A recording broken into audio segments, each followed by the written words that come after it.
This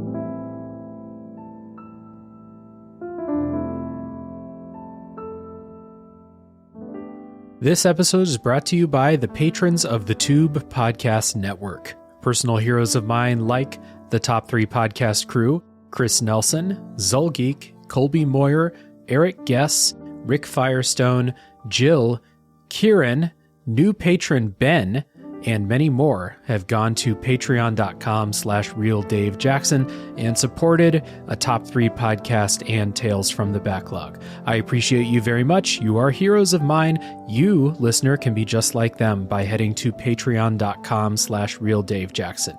You'll have my eternal gratitude and some cool treats. All right, on to the show.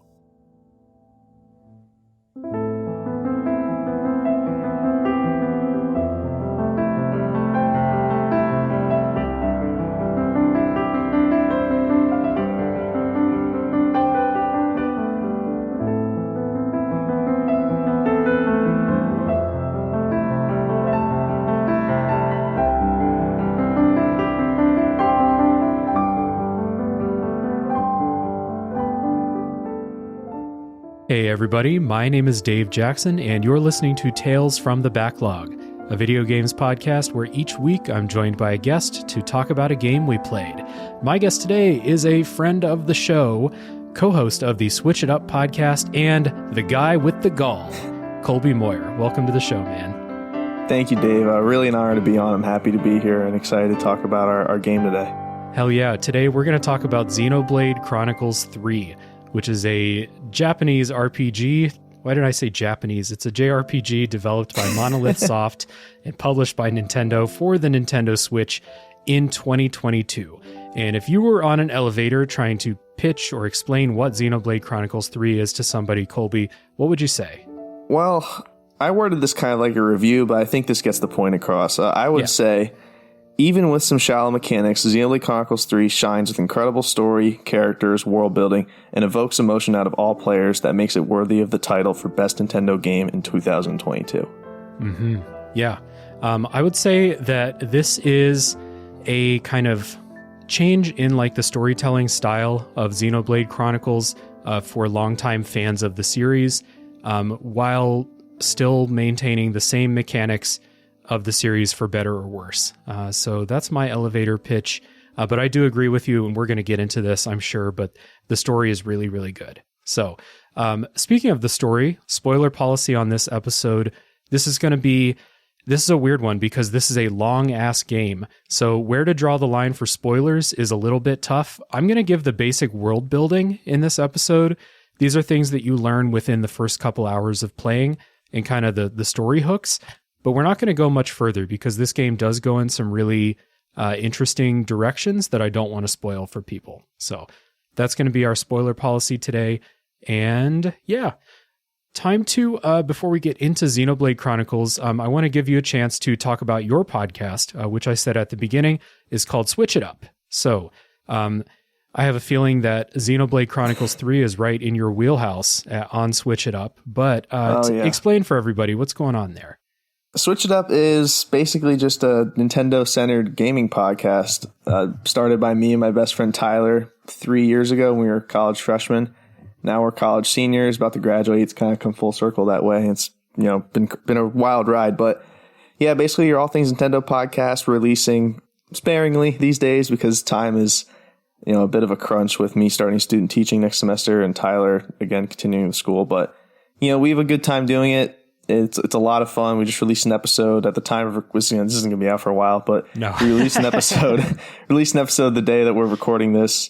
I think November 15th or 14th, it's one of those 2 days. But yeah, just your All Things Nintendo podcast hosted by 2 college kids, and we just have a really fun time doing it. So if that sounds up your alley, if you're here for a good time, I think we have some good stuff over there for you. Yeah. That's something that I would say about Switch It Up too, is that you guys are very obviously having a good time talking to each other. There is a quality that cannot be imitated when 2 like best friends or really close people do a show together. The chemistry there is unmatched. I have that with my other show where I do it with all my best friends from high school. On this show, I talk to someone new each week, so we get different flavor each week. But on Switch It Up, this is what I I have Prey on the brain because that episode drops tomorrow, but I talked to Friday Night Gamecast, those guys about that too. When the host chemistry is really, really good, you guys are having a good time talking about, whatever the subject is for the week. It's good podcasting. So yeah, you guys are doing good stuff. Thank you. Thank you. So if you are somebody who enjoys Nintendo games, if you want to hear more about Xenoblade Chronicles 3, because if my crystal ball doesn't lie to me, I think we're going to be hearing about that game a little bit more once Tyler finishes it, right? Tyler just got to the emotional climax of Xenoblade Chronicles 3, yeah. So I think he's taking a mental day from playing today. But yeah, when we get done with that game, oh my God, it's going to be a long one. But I'm very excited to talk about it. A podcast is in order for sure. 100%. Yeah. You're also doing something cool on Switch It Up, something not Nintendo related, with Final Fantasy VII and Final Fantasy VII Remake. So what's going on with that? Yeah, I started a passion project on Final Fantasy VII Remake, basically just a docu-series going through basically all the lore bits, big and small, from that game, because even for people who've played Final Fantasy VII, some people remakes their first experience into the entire franchise. There's a lot of stuff you can miss if you aren't, well-versed in all the compilation stuff, and not everyone has time to be well-versed in all the compilation stuff. Fortunately, you can tell by the sweatshirt I'm wearing today, I am very well-versed in the compilation stuff of Final Fantasy VII and have spent a lot of time learning about it and just am very passionate about it. So that's a mini-series I'm doing over there, basically just going through what Remake is trying to set up, what it's trying to tell, and where it's going to go from the future. It's one of my favorite video games ever, both original 7 from 1997 and Remake from 2022. So when I have time to work on that, it's something I look forward to very much. And it's a lot of work because solo podcasting is a lot harder than I thought it would be, but I really look forward to doing it. And I hope that people who listen to it get something from it. Yeah, absolutely. I mean, I listened to the first episode of it. I definitely got something from it. And I'm someone who's played Remake. I played the original. I appreciate people like following their passions as far as like stuff they're interested in and putting out content that very obviously means something to them. So I'm enjoying that series too. I am recommending everyone listening, if you're into Final Fantasy VII, if you're into Nintendo and Nintendo Switch games and stuff, to check out Switch It Up. You'll find something you like. I appreciate that. Thank you very much. And just real quick, I've been a fan of this show before I even got the chance to meet you. So this is a really cool experience for me. I just want to say thank you again. And I have been a fan of the show for a long time, and I appreciate all the work you do. Thanks, man. I appreciate that too. As both of us know, podcasting is fun, but it's a lot of work sometimes. It is. So some recognition feels good for sure. So going both ways here, man. Let's get into Xenoblade. And we're going to start by talking about our histories with the Xeno series. If we want to extend it all the way back to Xenogears, but Xenoblade Chronicles as well. Xenosaga. Rick, that's for you, buddy. If you played those games earlier in the series, what was your experience? And then what made you want to play Xenoblade Chronicles 3?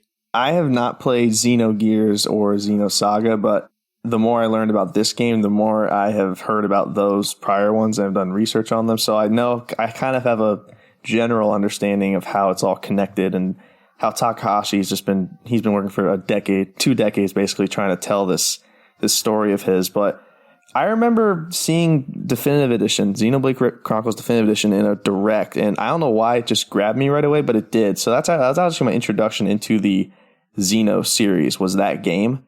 And because it was released in 2020, I obviously missed Xenoblade Chronicles 2, which I'm going to remedy that error because I have it now. I bought it right after I beat 3. But I've gone from Chronicles 1 to Chronicles 3 back to 2. So it's a mixed bag, really. But from what I can tell, just after playing 2 games, the Xeno stories are just so well versed and, so emotionally evoking. So I think that holds true with 3, 1, and I think it's going to hold true with 2 as well, if the series is anything to go off of. Yeah. So I played Xenoblade Chronicles, the first one, in 2016, something like that. I played it on the Wii U, and I was like you. I first heard of Xenoblade in Smash Brothers when Shulk was brought into Smash Brothers, and I saw the level and I heard the music and I was like, what is this game? I got to play this because the music, I mean, we're going to talk about the music, but Xeno music just goes incredibly hard all the time. And I was immediately hooked by that. So I played that back in the day. I got like 95% of the way through it. And I went up against a boss that I just couldn't beat. And I was like, I get it. I'm done with this. I'm going to watch the end on YouTube. So I still haven't beaten that one. I played Xenoblade Chronicles 2 as soon as I got my Switch. That was one of the first games I bought. And I love that game. It's one of my favorite Switch games to this day. It was... you were saying like you hope that the story continues what Xenoblade Chronicles 1 and 3 set up. I think it does. I think that game has an excellent story.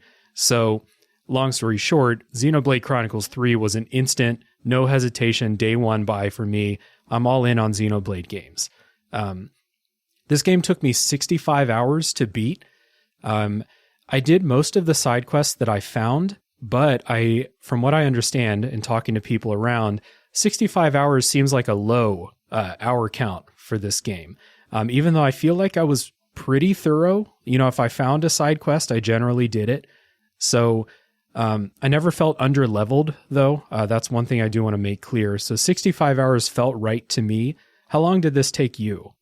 I'm at 65 hours right now, funny enough. But main story, I played on easy mode, and that really allows for exploration over, challenging combat, as I'm sure we'll talk about. But I think 65 is a good number. It took me about 45 to beat the main story. So for the last 20 hours or so, I've been doing a bunch of quests, which have given a lot of world building. So I'm happy to go back and do them. But yeah, I mean, 65, I have 55 on Xenoblade Chronicles Definitive Edition. So it feels like a good number. Yeah. Yeah. These are not short games. And I've talked to some people, other people in our podcast group who are like, I just hit 150 hours in Xenoblade. I'm not done yet. And I'm like, yeah, that makes sense. But god damn, that is a lot of video game. So a little bit of opening thoughts here about Xenoblade Chronicles 3 before we dive in. I think that this game has, I don't know if it's my favorite like world building and story setup in the series, because Xenoblade Chronicles 1 just like captured my attention, my imagination with like the setting, living on, the Bionis and stuff like that. But I really like the story setup for this game. I really don't like this game as a mechanical video game. I think that I was using the phrase wide as an ocean, deep as a puddle. This game left me extremely unsatisfied mechanically, and the story had its ups and downs, and then the ending of this game was frankly just incredible story. So I have a lot of conflicting thoughts about it. There's going to be a lot of things that I'm going to praise and a lot of things that I don't like about this game as we get into it. So it's kind of a complicated one. How about you? Just some quick opening thoughts. Right off the top, this is probably one of my favorite games ever. That said, it's absolutely flawed, and I'm absolutely going to hear out any sort of critiques or I don't like this or that. But for me personally, this hits all the beats that I look for in video games, which makes it for me as close to a perfect game as I can have. I think the buns of this sandwich, when we talk about the beginning and the end, are as good as it gets. A little bit of a slog in the middle, but that doesn't really take away from the experience. Like you said, I think the world building right off from the opening credits of Nintendo Presents and Monolith Soft and all that immediately hooks you on just about everything the game's trying to sell. And from that moment, you don't look back. So yeah, mechanically not super innovative at all. But you know what? As someone who looks for story and emotion and characters and world building first in video games, this game hits all those beats and then some. So I will look back on this game very fondly. It's a game that I'll try to revisit every year now. It's that high of level for me. I think it's a top tier JRPG for the Nintendo Switch. Nice. Yeah, I think I agree with that. Top tier JRPG on the Switch. Despite the things I don't like, the things that I do like are that good. And I think as time passes and the times that I was bored or frustrated with the combat, that's going to fade away, and I'm going to remember the story moments, and I think it's going to get better in my memory as we go. I'm not saying I'm going to go back and replay it, but I think that's how this is going to end up going. So let's take a little music break. When we come back, we'll get into the story setup for Xenoblade Chronicles 3.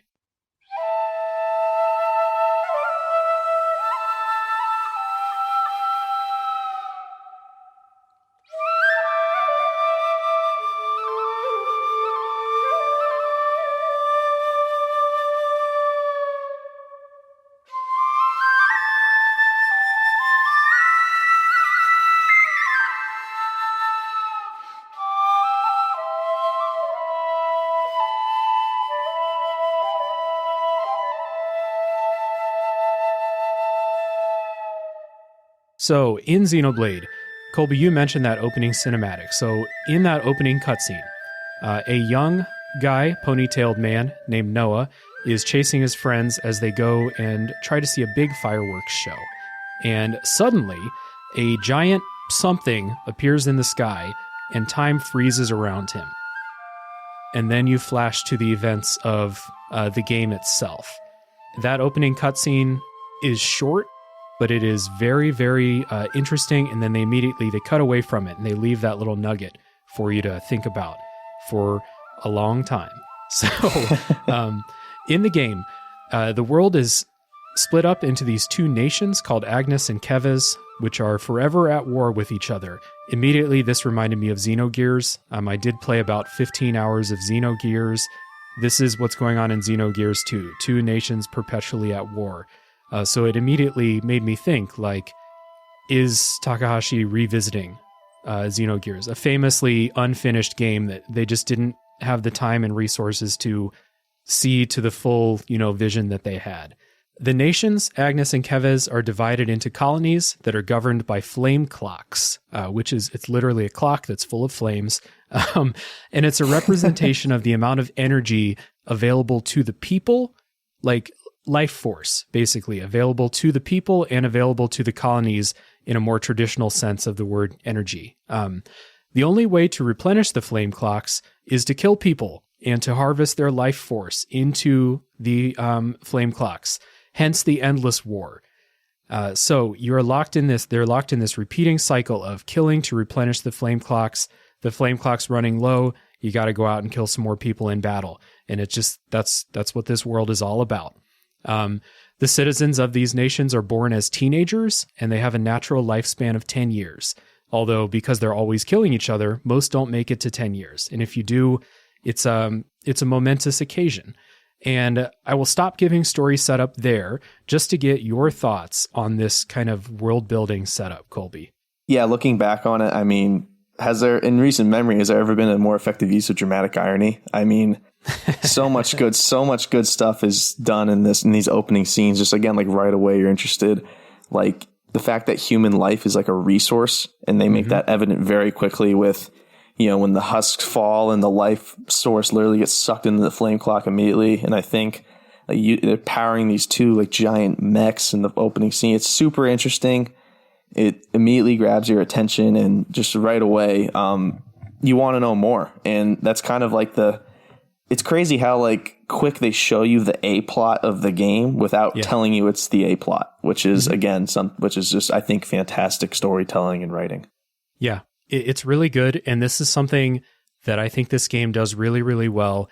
I'm not a huge fan of the beat-by-beat plot throughout the entire game, and the villains and stuff, they're really hit and miss with me. But what I think this game does really, really well is they thoroughly explore this world setup with the two warring nations, the effects that this has on people, the different ways the different colonies are dealing with this or not dealing with it, ignoring it, basically. All range of reactions and kind of ways that they're living with these pressures. And you're going to spend a lot of time in this game meeting people from different colonies around this world and just seeing how this is affecting them. And I think that this is something that they do so well throughout this game. Yeah, there's a lot of different opinions out there that a lot of different characters give you that I'm sure we'll get into more in the spoiler section. But the game does beg a lot of like real life questions in these instances that, obviously we can't relate to, they're called terms, living only 10 terms and then, seemingly either dying on the battlefield or, just dying once you hit your final day. But yeah, a lot of life questions presented and a lot of heavy topics presented. And I think that Takahashi and the entire Xeno era, I guess, does a great job of, pushing that into the limelight and making the player answer some difficult questions at times. Yeah. Yeah. And the fact that these characters, the people that inhabit these colonies, are basically purpose made for the sole purpose of fighting and killing.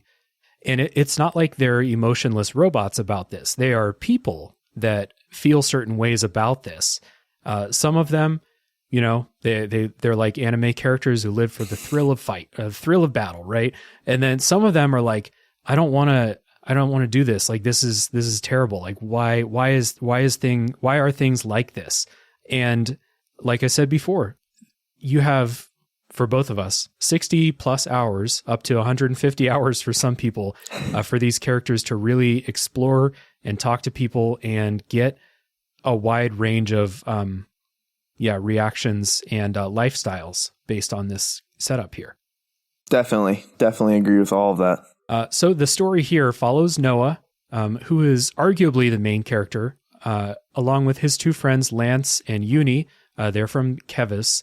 And it also follows Mio, who is arguably the other main character, and her friends, Tyon and Senna. They're from Agnes, as the two groups join, despite the natural state of them as enemies. They're forced to join forces, and this is your main six. Throughout the entire game, you're going to rotate through a seventh character throughout the game, based on what's going on in the plot. There'll be kind of guest stars in your party, and then you can choose who that seventh is for a lot of the game too. But you're going to spend a lot of time with these six: Noah, Lance, Uni, Mio, Tyon, and Senna. And a key thing for me to get through a long JRPG is for me to like the party and like really get into them and their group dynamic and stuff. And this is another thing that I think this game crushes. I love this cast, and I think that them as a group are really, really good together. Yeah, I have a couple things on this.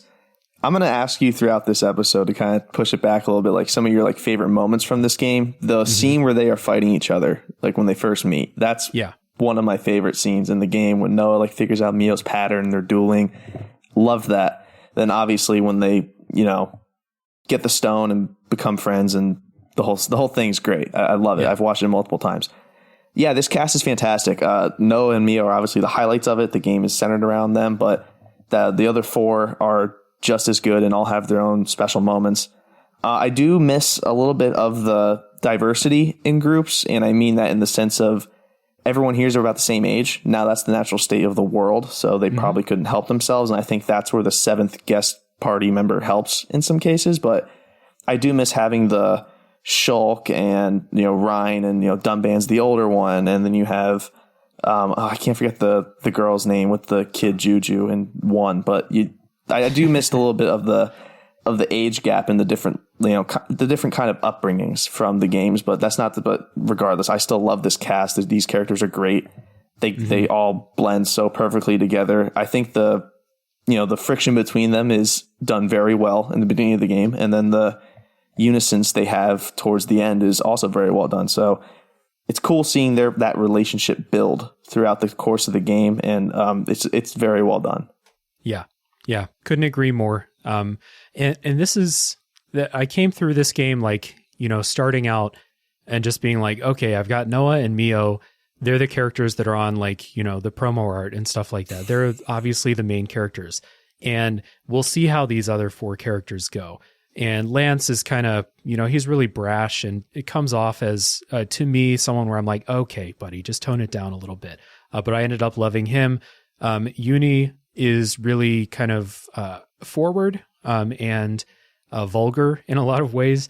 And it's another thing that it's really hit and miss when characters curse in video games for me, because it doesn't feel natural in a lot of games. I love Uni too, because she's a fucking weirdo, and I dig that. Same thing with the other two, with Tyon, very reserved, very tactical in the way he approaches situations, and Senna with her flaming hair and giant hammer. I love Senna. Yeah, I love all of them. It's really impressive for me to come out of this like long experience and try to think in my head, who's my favorite side character? And I'm like, well, I love Senna. Well, I also love Uni too. Well, I mean, Lance is pretty cool too. And like, I like Tyone too. You know, it's tough to pick a favorite other than Noah and Mio. Yeah, it really is. It's crazy how this game does such a good job of making you feel the triumph, the defeat, the pain, the joy of six characters all at one time. Mm-hmm. Not only between themselves, but between the party and the player as well. I think it is, again, just like exceptional. I don't really know how else to put it other than it's so well done, especially early in the game. Like this is just more of that hook, line, and sinker that Monolith Soft does, and they do a wonderful job of it. Yeah. So your group here, the group of six, is given the power of Ouroboros, which is a word you're going to hear a million times throughout the game. And in making my notes and writing this word down 100 times, I finally learned how to spell it. So good job, Dave. You crushed it. Yeah. Trust me. I went back and fixed all the times I misspelled it. So your group is given the power of Ouroboros, which is explained in the game. I'm not going to get too deep into it right now, but it's a power of sorts. And they set off to do what they can to see if they can change the way that this world works, because they're tired of the constant fighting, killing. And the other part is that Noah and Mio, their roles, they're fighters, they're killers, but they're also called Offseers. And their role is to go to the battlefield when people have died, or if you find a dead body around the world, and kind of, they call it sending them off, which is to send their soul out to be at peace, basically. If you played Final Fantasy X, think Yuna doing the same thing. It's very, very similar. I think they have a unique perspective on this life of endless killing, because they're the ones who have to go out and see the carnage after the battles are over and deal with it. Yeah, Noah primarily, I think, is the one they highlight between the two of them. He really has a lot of strong opinions on, like, at least in the beginning, he's the one that's kind of pushing forward the agenda of, okay, we need to go change things and, see what we can do. Because like you said, he's seen the immediate aftermaths of all these battles. And even in the first mission, like, they make the point of, oh, they missed the transport to the colony because Noah was too busy sending off the voices of the departed, is what they call it, I believe, in the game. Mm-hmm. And, they kind of crack a joke at it, but it's just one of many times early on in the game that Noah highlights that, this world really kind of sucks, and the way things are is just awful. And the fact that we just get transported from battlefield to battlefield to kill each other is like, it feels like there's more to life than this. And he pushes that forward, I think, in Mio's head as well, because I don't think Mio has a lot of strong opinions on the matter, at least when you first meet her. But the off-seeing role, like, Tyler's been texting me, he's like, there's gotta be something more to this. Like, he's just been playing through the game, there's gotta be something more to this. I'm like, can't tell you, but I do like it. I do like the perspective that role gives, and that there's two of them. It again just further hardens home that this world sucks and we need to go change it. And now that we have this power to change it, it would be a waste not to use it. Yeah, 100%. So as you're going through the story, this is a classic Xenoblade thing. If you played the other Xenoblade games, you know what I'm about to say, but this starts out really strong, and then about 30 hours of me being like, okay, let's get to the good stuff. And then it gets to the good stuff. This is unlike Xenoblade Chronicles 2, which I think is like definitely it gets good after 25 hours game. This game starts out really strong. Like, if you're not interested in the story setup that we gave you, I'm not sure that this story is going to work for you. But I thought it was really interesting, and maybe the game does a better job of setting it up than me, but it really does take like a dip in the middle, I think. And there are inherent pacing issues with games where you're allowed to approach the main quest whenever you want to, which this game is. You'll have lots of side content that you can do at any time. So I thought the middle kind of dragged, and then the end was... Well, let's just say I can't wait to talk about it in the spoiler section, because I got thoughts on the end. Yeah. Like I said in my earlier introduction, the buns of this game are very good, but now that we've gotten past the sesame seed bun, and now we're kind of on to the condiments and vegetables, it gets a little watered down. There's a couple cute, like, heartwarming, like, oh, the six are starting to bond more together scenes. Yeah. The Oasis is the one that immediately comes to mind for me when they all hang out in the Oasis, and that's when you first learn how to do the gemstones. But yeah, I feel like all desert levels in all games have a tendency of just dragging down the plot immensely. Like, I don't know what it is, but yeah, unless you sped run it like me, because I played on easy, this was only like 15 hours for me. Like, I couldn't. 25 might have been the nail in the coffin. Only 15 hours. Yeah, only 40% of my playthrough. But yeah, the middle part, I mean, couple fun highlight moments, a little bit of world building, a little bit of, they introduce a lot of gameplay stuff here too, which is great because Xenoblades have a tendency of introducing like, oh, here's a new mechanic with 30 minutes left to play in the game. So again, nothing really super special in the middle, but it does a good job of getting you to that, oh, this is the good stuff. And then it's just all incredible from there. Yeah. Yep. Totally agree. And there were times like, in our mutual Discord servers and DMs and stuff, there were times when I was like, man, I don't like this game that much. And then when I hit, that spot that you mentioned with Tyler getting to earlier, I was like, motherfucker, I am back in, 100% back in. So I'm just glad I got to that point. Yeah. Couple of thoughts here, and these are mostly for people who played the other Xenoblade games. I appreciate how not horny this game is. Xenoblade Chronicles 2 is way too horny for me. Very excited to go play that game. There are, just not a lot of like sex happening in this game. People don't need to have children in this game. They're all born when they're teenagers. So like, it's a very early cutscene, like makes it very clear they're not even thinking about that. So I appreciate that as a prude in video games. Is that pretty upfront in Xenoblade 2? Yeah, character designs, and there is a Nopon that has a French maid robot. So yeah. However, being said, I guess they couldn't help themselves because there is a waifu robot DLC coming and a swimsuit cosmetic DLC coming. So I think it's already in the game. They kept it out of the main game, but they couldn't help themselves, apparently. Takahashi, please.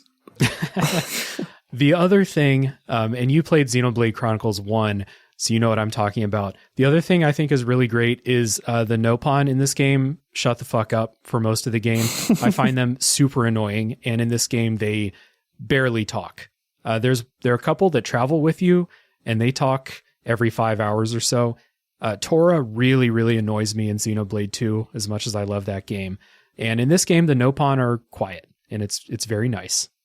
Yeah, it scares you in the beginning though, doesn't it? With the Nopon, they're like, "Oh boy, here they come! They're going to be the one. They're going to be the one to kill God at the end of this game." But it's the San Andreas. Shit, here we go again. Exactly, but no, they do a great job of actually like, especially Riku. Like what he has to say is usually important. So yeah, I love how much of a backseat they took because at the end of the day, that's what they are. They're second rate characters. They're kind of there for the comedic portion of it, but in this case, one of them actually knows a lot more than he's leading on. Maybe could be a spoiler thing, but yeah, I really appreciate the Nopon not driving the bus here. Yes, 100%. So a couple other thoughts about the story. I mentioned this before. I think the beat by beat plot has really good moments and some really, really poor ones that I'm going to talk about later. The villains in this game are, in my opinion, caricatures, and I don't like them. I don't appreciate them as characters. They are as mustache twirly as you get for the most part. They explain their motivations later. I still don't think it makes them good. But that being said, there are a couple of villains in this game that are as good as any villain in a JRPG that I've played recently. So you're just going to have to deal with the bad ones. They'll be gone soon, and then you'll get the good ones. I promise, they're there. Yeah, you're not going to hear me push back on the villain argument. I think that is pretty commonly known as the weakest portion of the game is the villains, which is a shame because of how good the game is, even with that. But yeah, like you said, there's a couple, like especially in the beginning, like a couple like you just don't even remember like what they were trying to accomplish or what they were trying to do. And then once you get into the major side quests and the main story, then you get some of the really good ones.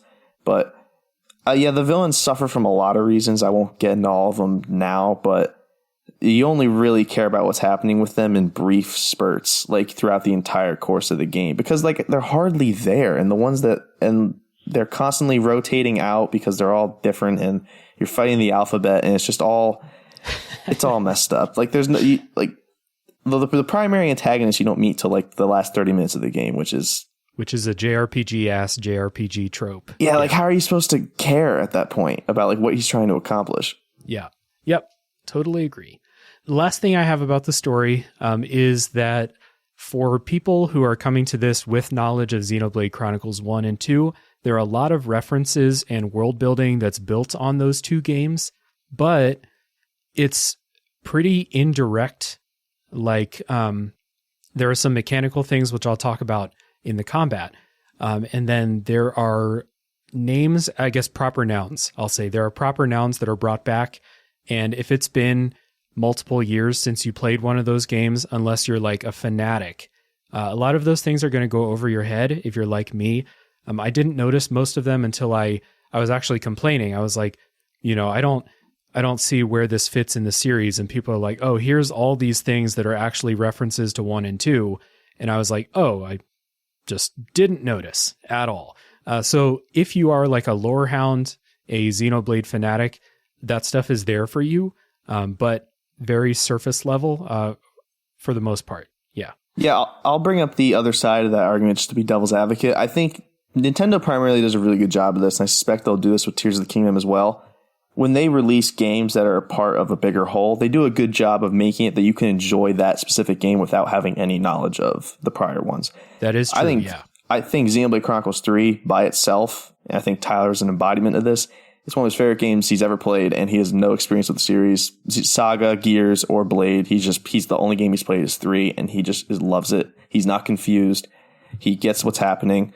I think, if anything, until the very end of the game, the connections to 1 and 2 are more like rewards for playing those games, I guess, to make maybe make the audience feel smart, like, oh, hey, I know what he's talking about. Yep. But yeah, I think this game is on its own is very good. Like, I think it does a very good job of distinguishing itself as something different, as most Nintendo sequels tend to do. That's true. Yeah, I'm glad you brought that up, because this is an inevitable question when we get kind of deep into series here. Do I need to play Xenoblade Chronicles 1 and 2 to understand Xenoblade Chronicles 3? And the answer is absolutely not. This game stands on its own. Having knowledge of the first two games will enhance it, but you definitely don't need to play the first two games to get this and understand it. And not to go too deep into it, but you can play this game first and then go play the other two, and that context will still make sense as you're playing the other two games, I think, in a pretty cool way. And that is all I'm going to say about that, lest I spoil something. I'm acting like I can't edit out something if I say a spoiler. I have the power here, but yeah, it's good stuff. You got any other thoughts about the story before we move on here? Not really. I think we hit a lot of the major beats without getting too deep into it. Like you said, if you're not asking like what's coming next after 3 or 4 hours, this probably isn't going to click for you, because the next 15 hours sure as hell will not click for you. But yeah, I think chapter 1's as good as it gets, I think, honestly, when it comes to this game. Like, and there's only 7 chapters. Majority of them are good. Chapter 1 is absolutely at the top of that list. Yeah, it really starts out strong, grabs your attention, and then hopefully it can hold you for like that middle section until you get tread back water for a while. Yeah, until you get back to the the roller coaster on its way down again. Yeah.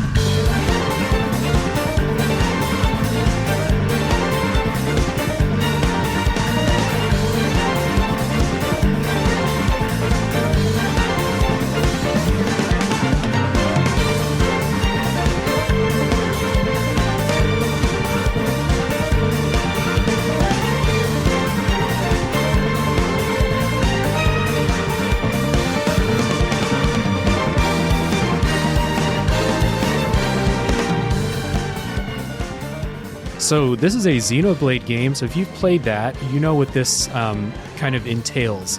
You are going to be traversing giant levels, giant open levels. It is not quite open world because you're following a linear path, but these levels are, they're huge. They take multiple minutes to run from one end to the other, to the point where like you just don't run, just use fast travel. You're not going to like miss anything by doing that. But if you like to explore, if you like to poke around, if you like to pick up the millions of items that are strewn around, you're going to have a good time because there is room for you to roam in these levels. They're also full of monsters to fight out on the field. And when you get into combat, you fight them right where you were. This is not a game where you transition to a separate combat screen or something like that. So, you played Xenoblade 1. You know what this is about. Are you still into this? Like these giant levels with all these items and monsters roaming around? Yeah, I think this is where this series suffers from being on the Switch, because if this was on like the PlayStation 5 or Xbox Series X, I can't imagine what it would just look like visually. But yeah, even that said, like the sword piercing the great monster looks incredible still. Like it looks amazing. Yeah. I love the visual aesthetic of these games. I think it's just so different from anything I've ever really played. Monster design's different. Like it's all, I don't know why there are 1 million items per square foot. I really don't. Like, and most of them aren't really helpful items. Like I hardly ever went out of my way to get containers in this game, because I think quests just do a so much better job of giving you the materials you need, and that gives you the extra world building too. So I was always like, it's a cool container, but I'm good. I'd rather send off this soldier or just go do the quest instead. But I love the look of I think the furnaces look really good in this game too. Like at the colonies, I love those too. But yeah, the world looks great. I love the levels. I'm not a huge fan of the desert levels. That's just in any video game. It's not my favorite. It has the classic Xenoblade desert level and the classic Xenoblade like ruined factory portion level. Yep. I'm thinking early in the game too. So I like the way it looks. I think as far as exploring goes, the Cadencia region is by far the most rewarding for exploring, just because of all different isles and islands that you can find there. Lots of good stuff there that fleshes out that area of the world. But yeah, I like the world. I like the exploration portion of it. I do like this in most cases. If you want to, you can literally just follow a red line to the next point objective. It is the fastest way to get there. I like that addition personally, because I'm playing God of War right now, and that's not there. And I'm really playing with a guide sitting 2 feet away from me, like telling me where to go. So as a non-gamer, as a non-gamer-esque, I just like the red line option. It's nice. It's a nice little touch. I've never seen that before in a game. It is nice. And if I remember correctly, it doesn't just like draw a line that connects the 2 points on the map. It actually gives you a line to follow that will actually get you to the place where you're trying to go. The fastest possible route is what it does, which is very, because sometimes it'll take you in a direction, you're like, that can't be right. And you're like, oh, well, there it was. Yeah.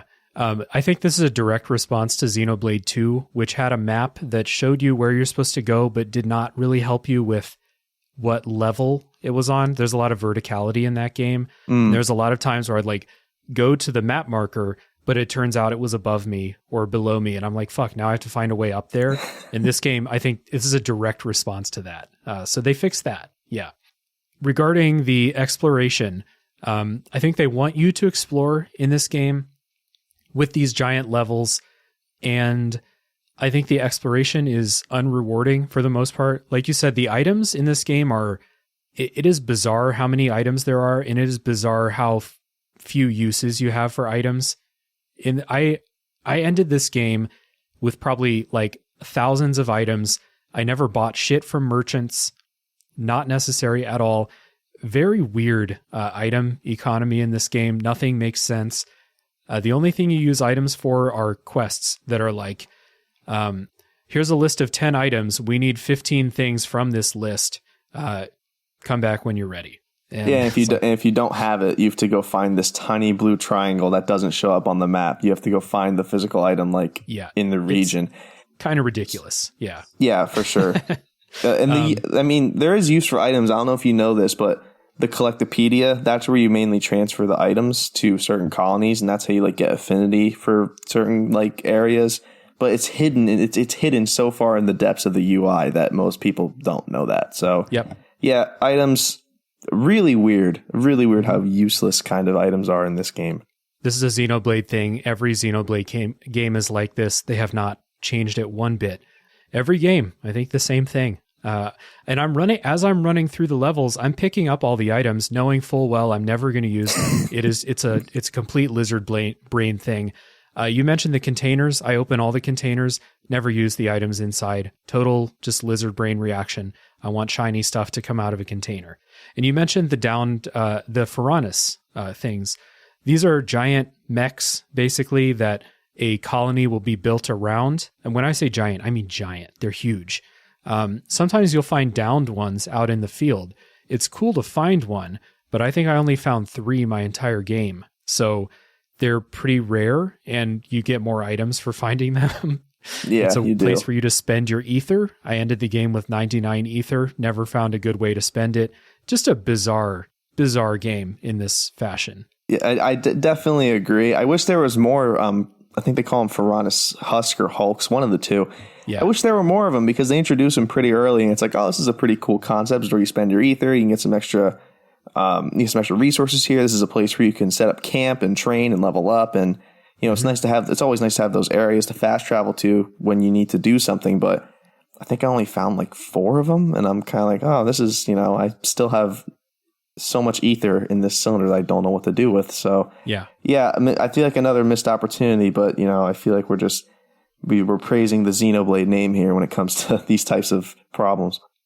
Oh yeah, it's a series wide thing. Doesn't change the whole time. I appreciate the consistency.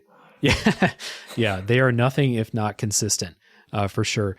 Regarding the exploration or like the levels, I guess a couple more things.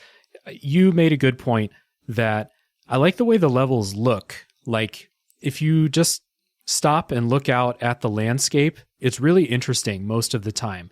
And this is a Xenoblade thing throughout all the games too. Lots of crazy, natural formations, rock formations, colorful forests, wherever you are, they all have unique features. This is a game where, again, if it wasn't on the Switch, I might have taken a ton of screenshots of the landscape. It's on the Switch though, so it doesn't look great. I mean, it looks cool, but like the resolution and stuff is pretty rough. Like this game kind of suffers for being on the Switch. Things get real pixelated from time to time, even in like cutscenes and stuff. There's not a whole lot of games I've played where I'm like, whoo, the Switch, whoo, it's giving its dying breath right now. This was one of those games though, where I was like, we got to get something new going on Nintendo. Like, come on, it's time. We got to power up the hardware, baby. Like we can't be letting games like this look like this, because this is what the normie Twitter people use to drag this game through the mud. There's like, oh, look at this screenshot, and you're just like, no, please. Please don't look at that screenshot. Please play the game and talk about the story. Please watch the 13.5-hour movie. I promise you'll get something out of it. Yeah, that's the other thing that I didn't mention about the story. There are, like you said, over 13 hours of cutscenes in this game. I went on YouTube and found that cutscene compilation movie too. So watching a lot of cutscenes, the cutscenes are generally entertaining, especially the action cutscenes. That's a Xenoblade staple. But yeah, a lot of cutscenes in the game. The other thing about the world, last thing, is that this game introduces some light Metroidvania, saying this with like air quotes, style upgrades to unlock new places to go. Like you'll get the ability to climb up special vines or walk up a slope that's made of sand. These allow you to access new parts of levels and whatever you might find there. You might find some more bullshit items. You might find a new colony, though, which is a really cool discovery because that means more side quests and more people to talk to, like we said before, about like the pressures of this world and stuff like that. I enjoy those, but every time I'm like, I didn't get that Metroidvania thing where it's like, I got a new item. I'm going to go back to those old levels and climb up all those slopes I couldn't climb before because I did it a couple times and it was like, you found a container. And I was like, all right, okay, you burn me 3 or 4 times. I'm going to stop doing it. It's a very mixed bag. Yeah. I think the one that's most rewarding is the one where you can slide on the slopes, like the wire slopes. That for me was the one that like gave away some serious like story beats and, places to go. I'm thinking in late chapter 3, chapter 4, that's kind of where that's the most rewarding. So, I mean, yeah, but I mean, I can probably count on one hand how many times I went up a sandy slope. Like, honestly, like it just didn't come in handy for me that much. The ladders is the most useful when you can actually get down them, because getting down them is a pain. If you're not sensitive with the joystick, you'll just fall and shatter your legs. But yeah, world traversal, it's fine. Like it's nothing super special. Yeah.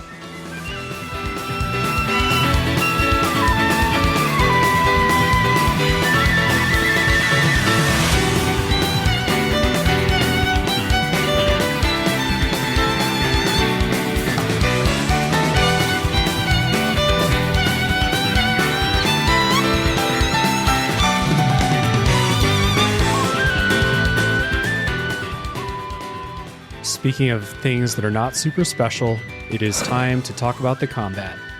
So, right off the bat, if you played a Xenoblade Chronicles game, you've already played Xenoblade Chronicles 3. You know exactly what this combat is. There are some things that... Because Xenoblade combat is this MMO-style combat based on skills and cooldowns.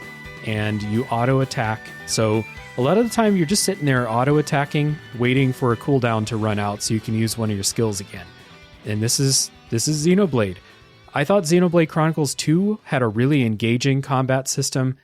They introduced a lot of mechanics that kept me at least pushing buttons the entire time. And that is not what happens in Xenoblade 3. So, each character is assigned a class, a DPS, tank, or healer type of role. And there are variations in there. There are lots of different DPS classes. There are lots of different tank classes. They get different skills and stuff like that. I'm just going to say this straight out. This job system is mechanically broke. I don't understand why this is in the game. None of the classes made an appreciable difference to me, except for some of them had skills that let you do the break topple days combo, and some of them didn't. Other than that, I feel like you can just ignore this and get through the game just fine. I am someone who likes to play as close to the canonic lore as possible, so that means keeping the party members as their primary classes. So Noah Swordfighter, Mifa, or Mio, Cypher, etc. Yeah, I agree. Like some skills are better than others. Like I always love the one that I always like. For example, right off the top of my head, the double power up with aggro down, maximum voltage, shadow eye. That I love that little there because it takes the pressure off of you and you do some serious damage with auto attacks. But I don't know who thought it was a good idea to not press a button and still be able to attack. Like, because I find myself like scrolling Twitter while I'm battling at this point because I'm just so over leveled. I'm like, oh, let's see what Dave's tweeting about while I'm like murdering this giant like super boss. But yeah, I don't know. I feel like if Xenoblade is to continue, I feel like we need to shake this up. Like I feel like gotta do something, man. I can't do another 75 hours of this combat. We have hit the peak. If this even is the peak, I feel like now we're coming down the mountain in Xenoblade Chronicles 3. If 2 is the peak, as you say, and I'll take your word for it, then we are coming off a steep ass slope in 3 because I'm kind of just done with this. It's not engaging at all in this game. I appreciate the class system. It gives you incentive to go find the additional seventh characters, as you put them. But yeah, I'm kind of done with this combat style. It's just not engaging, and you know, it's cool. It's nice to try something different, but especially in 2022, like it's just not keeping up with the times.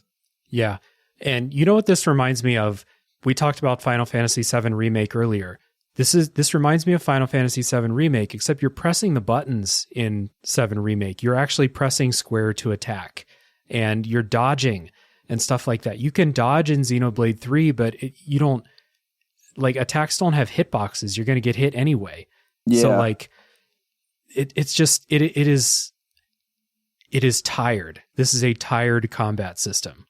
I agree. I think it's outkicked its coverage. I think it's time for something new as far as the Xenoblade Chronicles, Xeno whatever series goes, which I think they will try something different. Like, I think they realize that, you know, because this has been hailed as the end of this storyline. So maybe they'll take it in a different direction in future installments if they decide to do so, which I sincerely hope so. Because, I mean, games like, you would think this game is super old compared to games like 7 Remake. That combat system is so, like, you need to be on your game to... Yeah.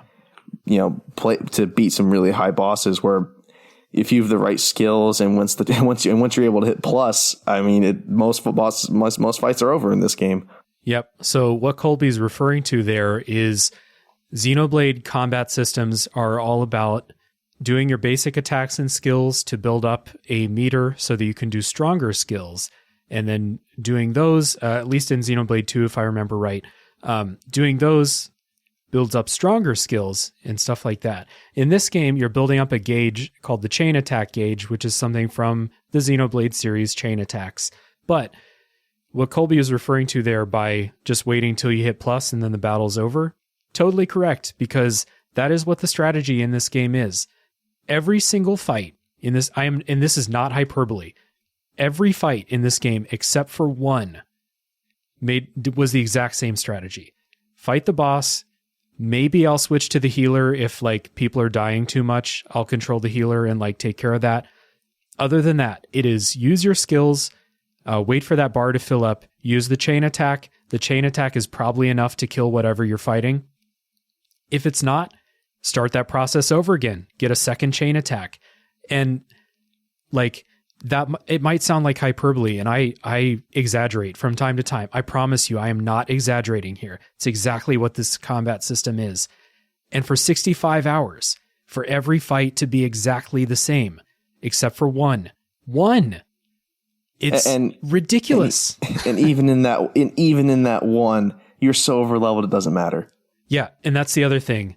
You are most likely going to be over leveled if you do side quests. And the kind of rebuttal that I've heard to this is don't get the bonus levels when you camp.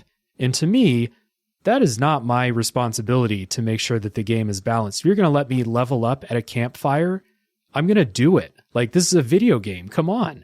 If you want it to be better balanced, then balance the fucking game. Don't put that responsibility on me.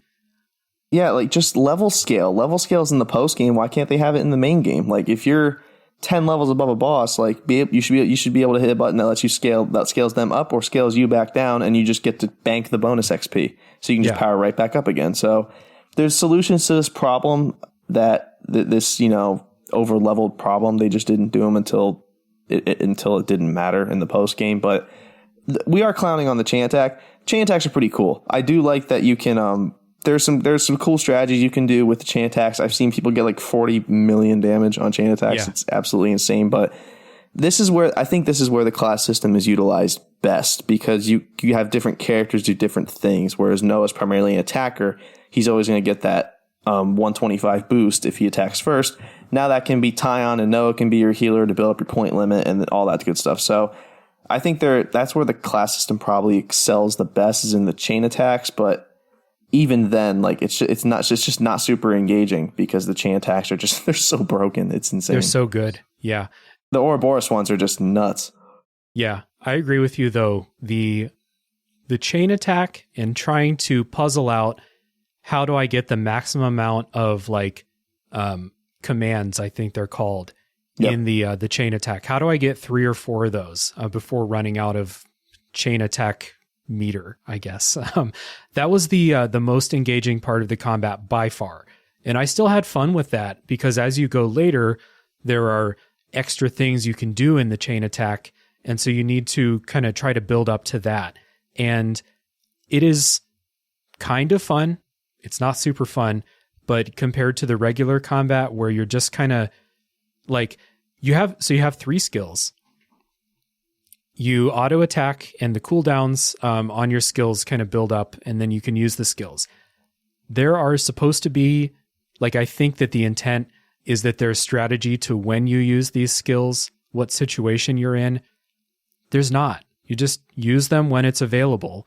There are some where it's like attack from behind for a bonus. And I'm like, okay, I need to be engaged by something, so I'm at least going to do that. But the difference is not that noticeable. You're going to add 15 seconds onto your fight if you don't attack from behind. So it's really just so disappointing that they went from Xenoblade 2, which got complicated at the end, but you had 80 hours to build up to that level of complication. And then they just went right back. This is Xenoblade Chronicles 1 combat in this game. And it's really, really disappointing to me that they took this big step back.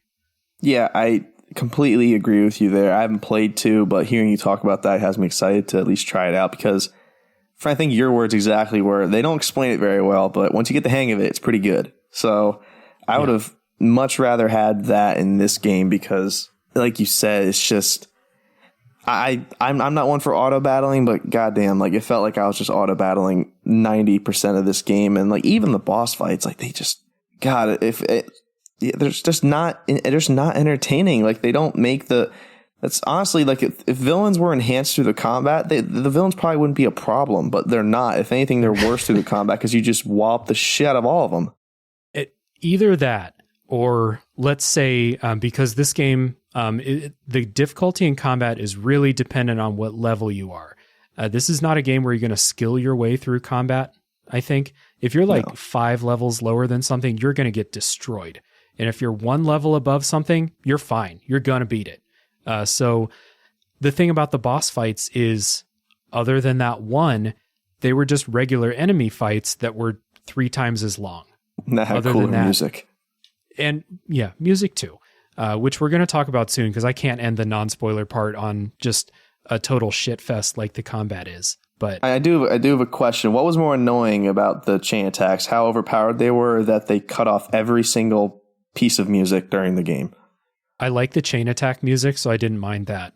Like I really liked it. That really annoyed me in certain fights. I'm like, oh, come on. True. I mean, there are some fights that are taking place in very climactic moments with very climactic music, and to cut that out for the chain attack music that you've heard 60 times, like in the last like 2 hours, I get it. Yeah. It emotionally lets you off the hook in some cases, but yeah, it is what it is. Yeah. I don't feel like we need to keep beating this dead horse. I have other notes about why the combat sucks, but I don't feel like I need to get into them. I guess the last thing I'll say is that in Xenoblade fashion, they are introducing new combat mechanics every 10 hours for the entire game. Literally 5 hours before I beat the game, they introduced a new mechanic. And I was like, I don't need this. This is not necessary whatsoever. In Xenoblade 2, you do need those things, and they're cool. They add another layer of depth to the combat. Yeah, I'm going to go back down this path of talking about how disappointed I am. I think it's time to cut it right now. Yeah. Yeah, I mean, we can talk about this all day, I feel like, but this game's good. So let's talk about the good things. Let's talk about the good things. So we're going to talk about music. We'll get a break and let you listen to some of it. We'll get back to it.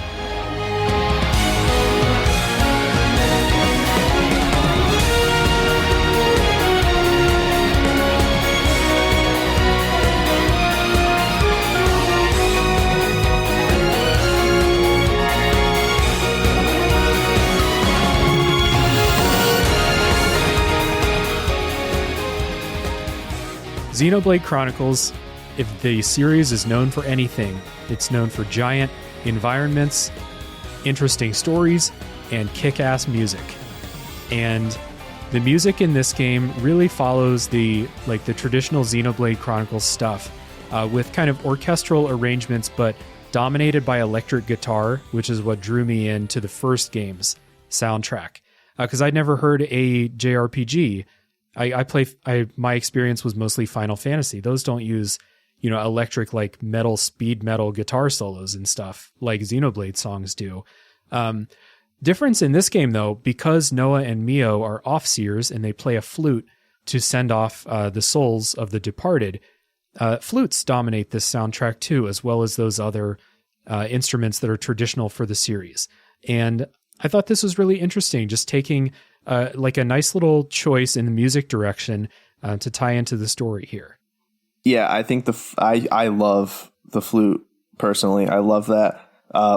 Game Award nominations yesterday. I cannot wait until they play the flute when they introduce it for the Game of the Year nomination. When they introduce all the games and stuff, the off-seer tune flute is going to be, oh my God, I'm going to be crying in my room at 10:30. It's going to be great. But yeah, I love the flute. I love this soundtrack. Like, I was telling Tyler the other day, like, it's like compared to other games in the series, like it's not like it might not even be the best in its own series, but they're just so good and there's so many different tracks, and it's just hard not to be like, yeah, this is incredible. It really, I do appreciate the difference. I think with the flute, like it's so different. Like it's something you don't expect.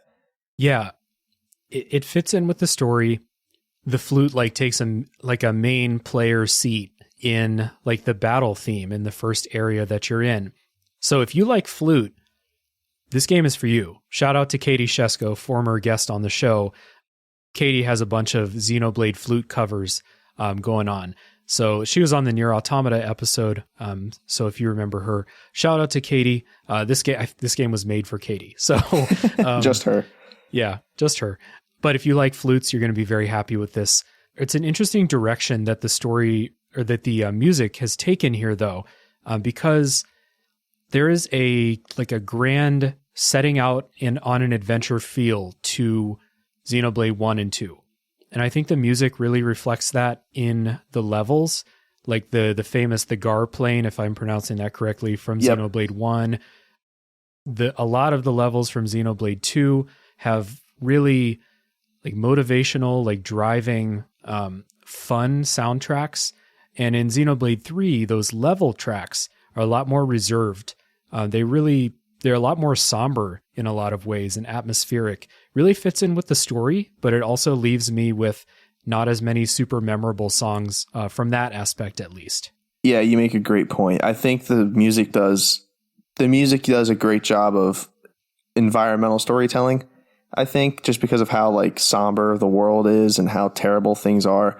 I think the slower tracks in the colonies and the overworld and, sometimes in battle, like I think it does a great job of getting the point across, like, yeah, like this world sucks and everything's not usually going well and our heroes are usually on the short end of the stick. That's why I'm so annoyed when the chain attack music cuts off some of those really good tracks. But yeah, I think it does a great job of environmental storytelling. And I also agree with your point that there wasn't a ton of songs I listened to and I'm like, okay, I have to know what that is. There's like 5 or 6 and I wrote them down in my notes, but they're usually like either late game or big story moments or, it wasn't really any songs that, boss fight it was cool, but, like compared to other than the series, like kind of forgettable. Like, I don't even think the best boss fights are when you fought the trash mobs who were elites. Like that track was better, I think, than the base, like, boss songs. But yeah, that said, I think the floor is very high with the soundtrack. So even if the ceiling isn't higher than maybe 1 and 2, I think the floor is as high as it gets. There's no bad tracks in Xenoblade games.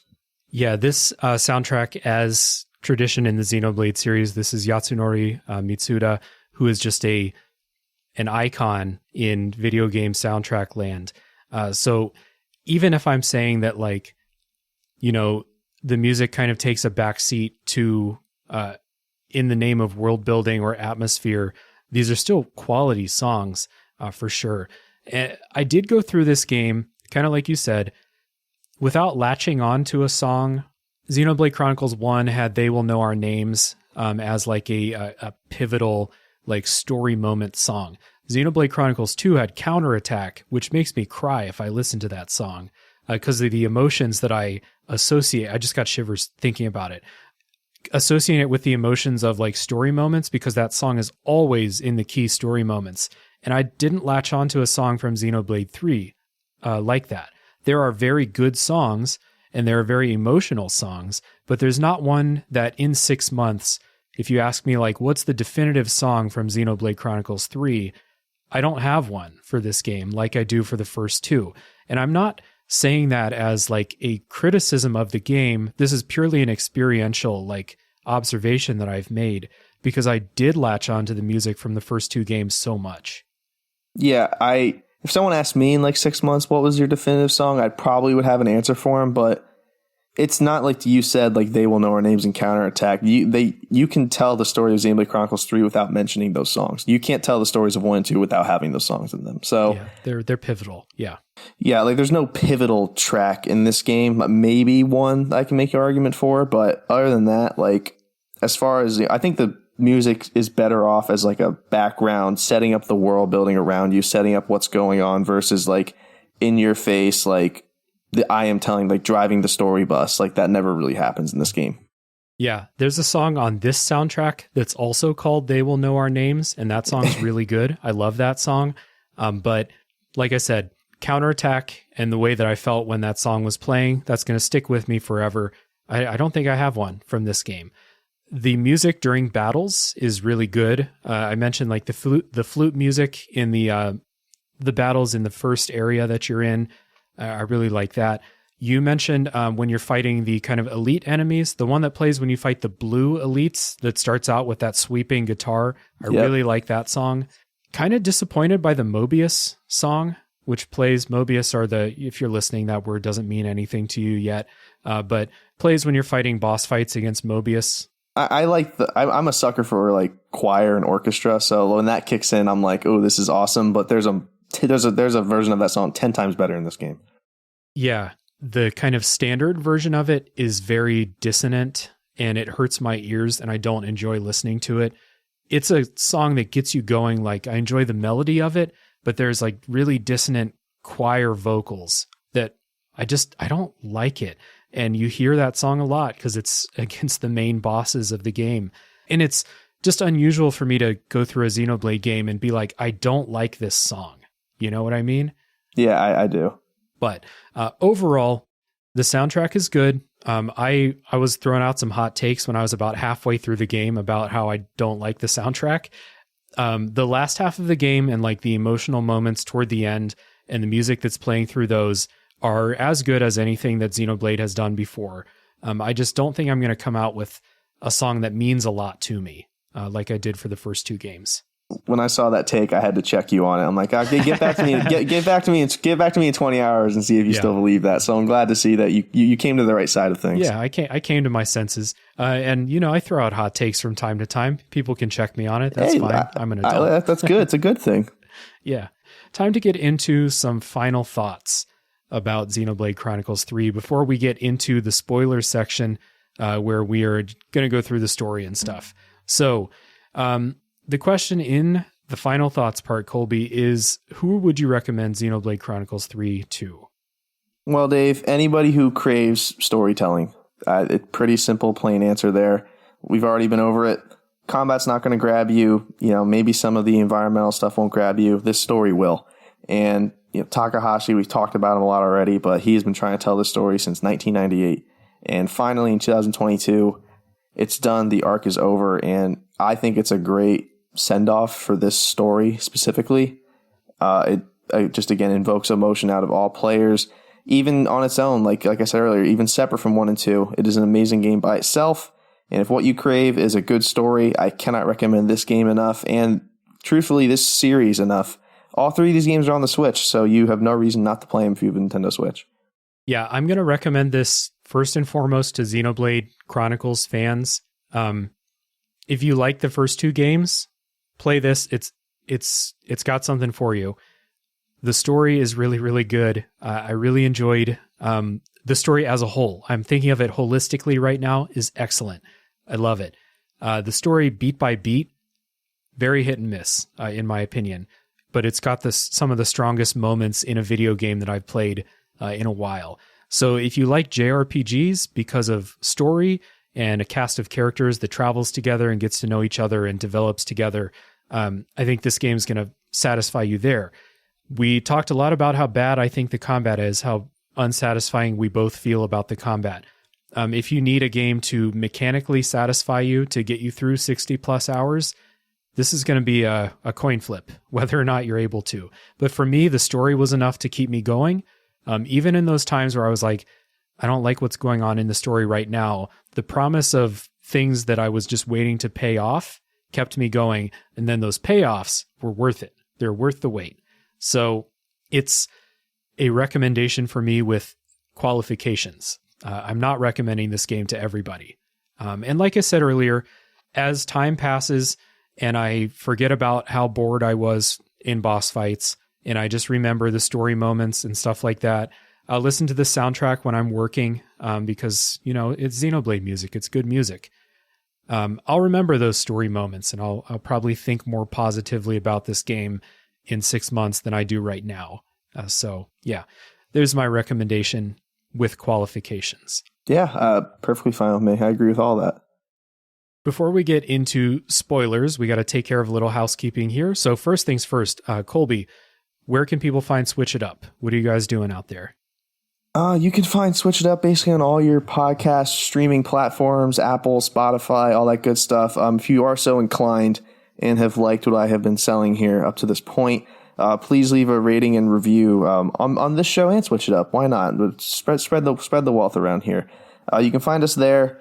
Again, just your All Things Nintendo podcast primarily. If you're into this game, we'll probably have an episode on it by the time this is out. So if you can't get enough Xenoblade in your life, go check out the episode over there. And yeah, just that's where you can find Switch It Up. Got some good stuff going on over there. Very excited. Just passion project of ours. And the small community that we have found ourselves in is a reason to keep it going. So thank you to you and all the other indie podcasters out there in our community for keeping the fire burning. Yeah, absolutely. And I'm definitely going to listen when your Xenoblade 3 episode comes out, because I want to hear the two of you talk about it and kind of get into it the way that you can. It's always, always a different vibe when you hear different people talk about the same game, even if it is the same game. So I'll be on the lookout for that too, for sure. Everyone listening, you can find links to Switch It Up down in the show notes so that you don't have to search anything. Just go down, click a few buttons, you'll be there. As far as Tales from the Backlog goes, same thing as always. As Kolby said, ratings and reviews are super helpful for indie podcasts like us. I would really appreciate it if you take a moment to write a review. Very, very helpful. Other things that are cool are joining the Discord server for Tales from the Backlog and come and talk about Xenoblade 3 with us. Now that we have a couple people in there that have beaten it, because it's a long-ass game, we would love to have you. We're talking about other games, we're talking about movies, we're talking about TV shows, all kinds of stuff.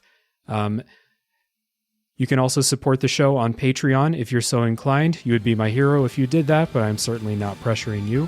You'll find links to everything down in the show notes, as well as, the last thing, my other podcast called A Top 3 Podcast, where we do top 3 lists.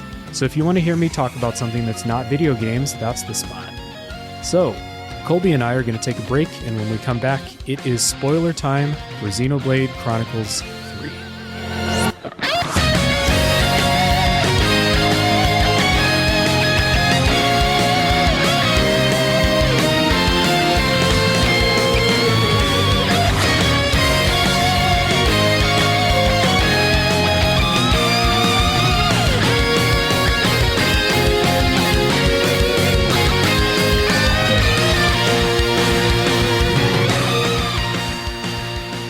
Kolby and I are back, and it's time to talk spoilers for Xenoblade Chronicles 3, and we're going to jump right to literally the last thing you learn in the game. So, this is your warning. This is real fucking spoiler time. If you don't want to be spoiled on the entire thing, get out. So, the world explained. As it's told in the game, you kind of learn in reverse order how this world came to be. Because if you give it any thought, and if you were listening to the spoiler section, if you're still listening because you just want to know what's going on, and you thought that this world seems artificial, people are not supposed to be born when they're teenagers and only live for 10 years, right? That's what's going on here. So this blew my fucking mind when I learned that this was what the opening cutscene was, is the worlds of Xenoblade Chronicles 1 and Xenoblade Chronicles 2 colliding and merging. And the world that we have here, the world, how do you pronounce the name of the world? I never even attempted it. Ionios? Ionios? Okay. Yeah, dude, actually, a cool fact about that. Ionios in Greek means without beginning or end. No shit. That makes a lot of sense. Right away, telling you about the endless now that we will be talking about, I am sure, in greater detail as we go through the spoiler section. Yeah, okay, so I'm glad that I didn't I'm glad I don't have that bone where I'm like, that sounds like a Greek word. I'm going to look up what that means. Right at the beginning of the game, you know? Yeah, you're just like, oh no, spoil myself. Yeah. So, when I found out that this was what was going on, because I was wondering the whole time through, because I already said I don't catch these little subtle references to Xenoblade 1 and 2. I was wondering, what does this game have to do with Xenoblade 1 and 2? And I saw some names that were repeated, locations that I recognized from Xenoblade 2, but I was like, maybe they just used the same name, I don't know.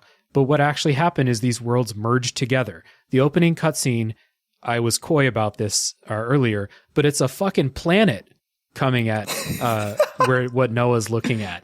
And he's looking up at it, and I had the same expression on my face. I was like, a moon or something is going to crash into this? Like, what's going on here? But that's the world of, I believe, Xenoblade Chronicles 2 that's coming, if I remember right. I think so too. But yeah, that's when the worlds freeze. Like, again, just back to the dramatic irony in the very beginning. Like, you know, it was that much dramatic irony, but like by the time you get to the game's end, it is weird how you work in reverse with the plot, right? Like, that's something that is, because like when you're fighting the boss, like you're kind of figuring out like, oh, this is how this game's going to end, and then you also in turn figure out, oh, this is how this game started. Yeah. Yep. So what you're seeing in the opening cutscene is the two worlds about to collide. And when the two worlds got close enough to each other, they were able to communicate. So the two queens, Amelia and Nia, who are characters in Xenoblade Chronicles 1 and 2, Nia's they're actually both of them, they're party members in those games. They talked to each other and figured out a way to not make the planets violently explode when they cross paths, basically, of the worlds. So they created this system called Origin, which is a way to kind of digitize like the consciousness of all the people and kind of hold them in a stasis of sorts until the planets are separated again so that they can go back. Am I understanding that right? I believe that is correct, yes. So the Xenoblade lore is weird. So the world was originally one planet, and then it got split into two. And now it's coming back together again. And that story that would take a lot of explaining and a lot of Xenoblade Chronicles 1 and 2 lore, so I'll keep it out of this episode. But yeah, essentially they get together once the worlds came in close enough that they're able to contact each other through like light stones, which is never explained. You're just like, oh, okay, sure. It doesn't need to be. Let's just be like, okay, light stones, moving on. Yeah, they have 6G and they're able to communicate. So yeah, Origin is basically like a digitalized bank of all the souls and people that die, and like maybe to make them reborn once the worlds are safe again. Like, I don't know. Like, I really don't. But that's as far as it goes, really. Yeah, and that's as far as I need to understand it, honestly.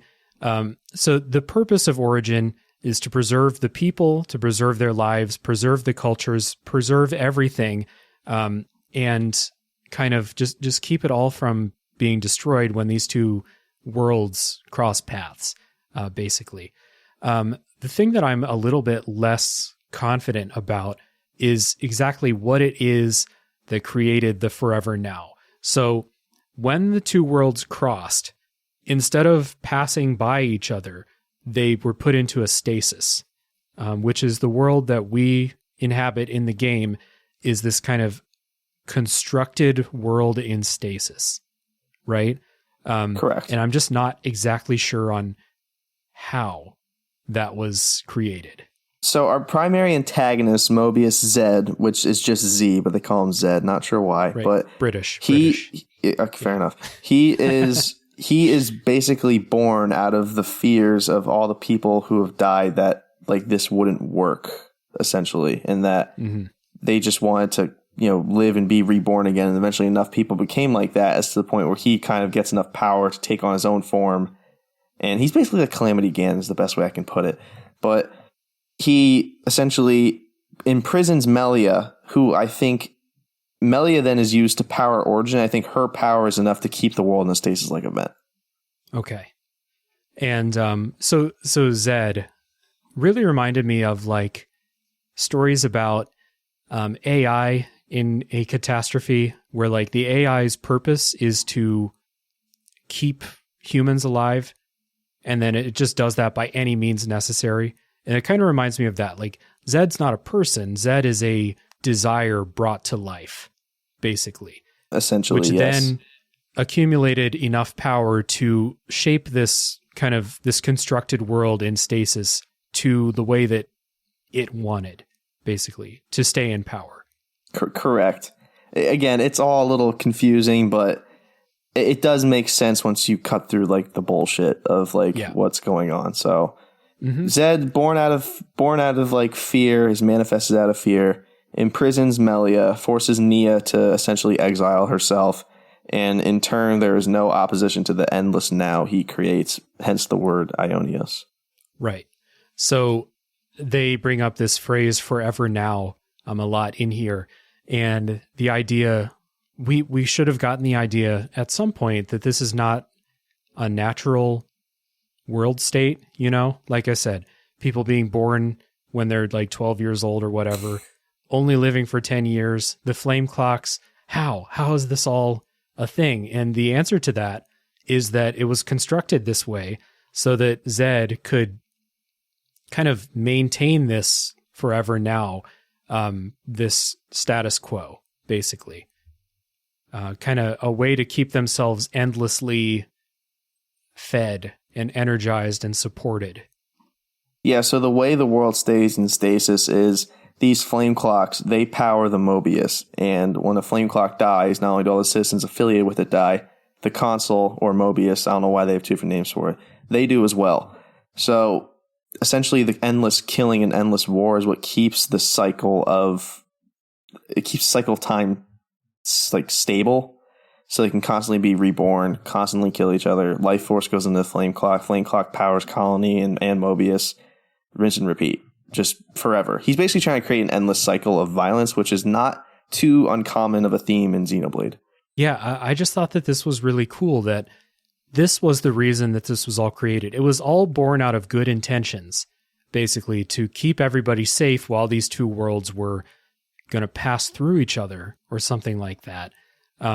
But it just got corrupted so horribly, and Zed just like seized this opportunity, took power, created this world that would endlessly support himself and Mobius, who work for him. The other consoles work for him.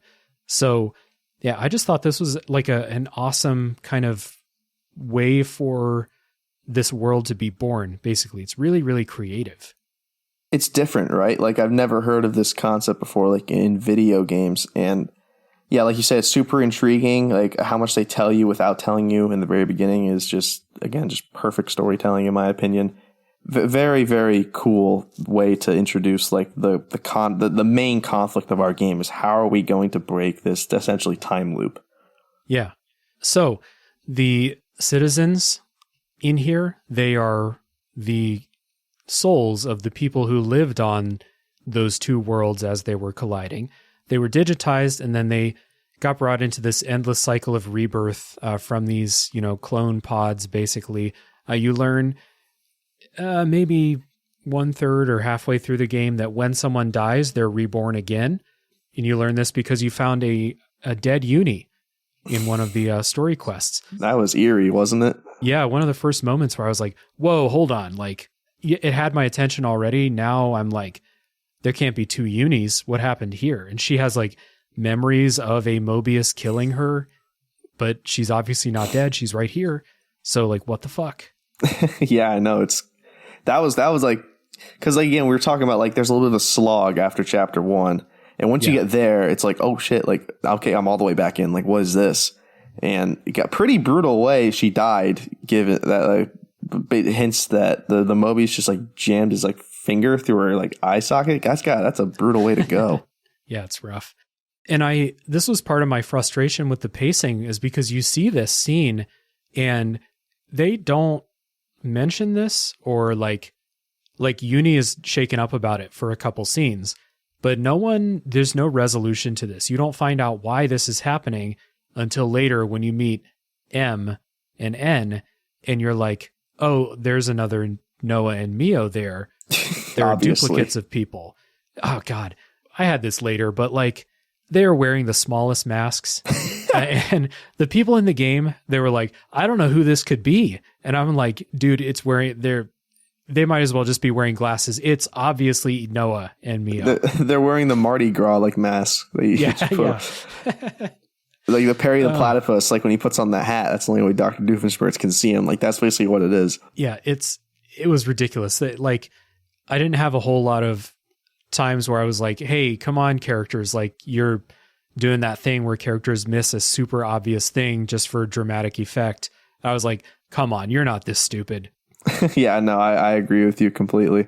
I'm like, come on, it's not that hard, man. He just let his hair down and she also let her hair down. Like we got to figure this out eventually. Yeah. So kind of back to that world explanation, just talking through it because I think it's really cool. The Mobius in this game seem to be people who have died, and Zed sees an opportunity to kind of use their desire for power or eternal life or whatever it is that they want, sees an opportunity to use them to keep the status quo going. Because the Mobius are out there basically cracking the whip on the people, keep them fighting, keep them in line, make sure that this endless war continues. Yeah, little do we know it's because if they don't, they'll die as well. So right. They're the ones. I'm not sure if they know that either. Do they? I don't think they do, which is really cool. Like I like that a lot.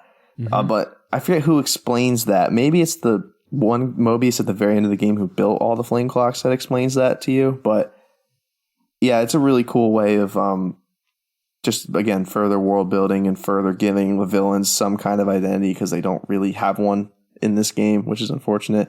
Like fucking Zed's watching a movie the entire game. Yeah, he's chilling. He really enjoying is. This world that he's created. Yeah. It's like sick. So speaking of breaking flame clocks, you learn up pretty early on in the story that Noah can break flame clocks. And this is kind of like the last piece of this puzzle, that they created this system, but the flame clocks are not, eternal. You can break them. Noah has a sword that I never really figured out why it's able to do this, but he can. Magic swords are par for the course in Xenoblade. I don't ask too many questions. His sword is made of origin metal. It's the same metal they used to make the flame clocks. Gotcha. Makes sense then. And he had it because, what's his name? Riku had it. What's Riku's deal? The better question for Riku is who's Riku's master, which is led to be Ricky from Xenoblade Chronicles 1. He's some sort of descendant or follower from him. Because I think that's where he got Lucky 7 from. Riku didn't build Lucky 7. Yeah. So the bigger question about Riku is who was his master, like master Nopon Smith or whatever, like that. Yeah, that's the bigger question with him.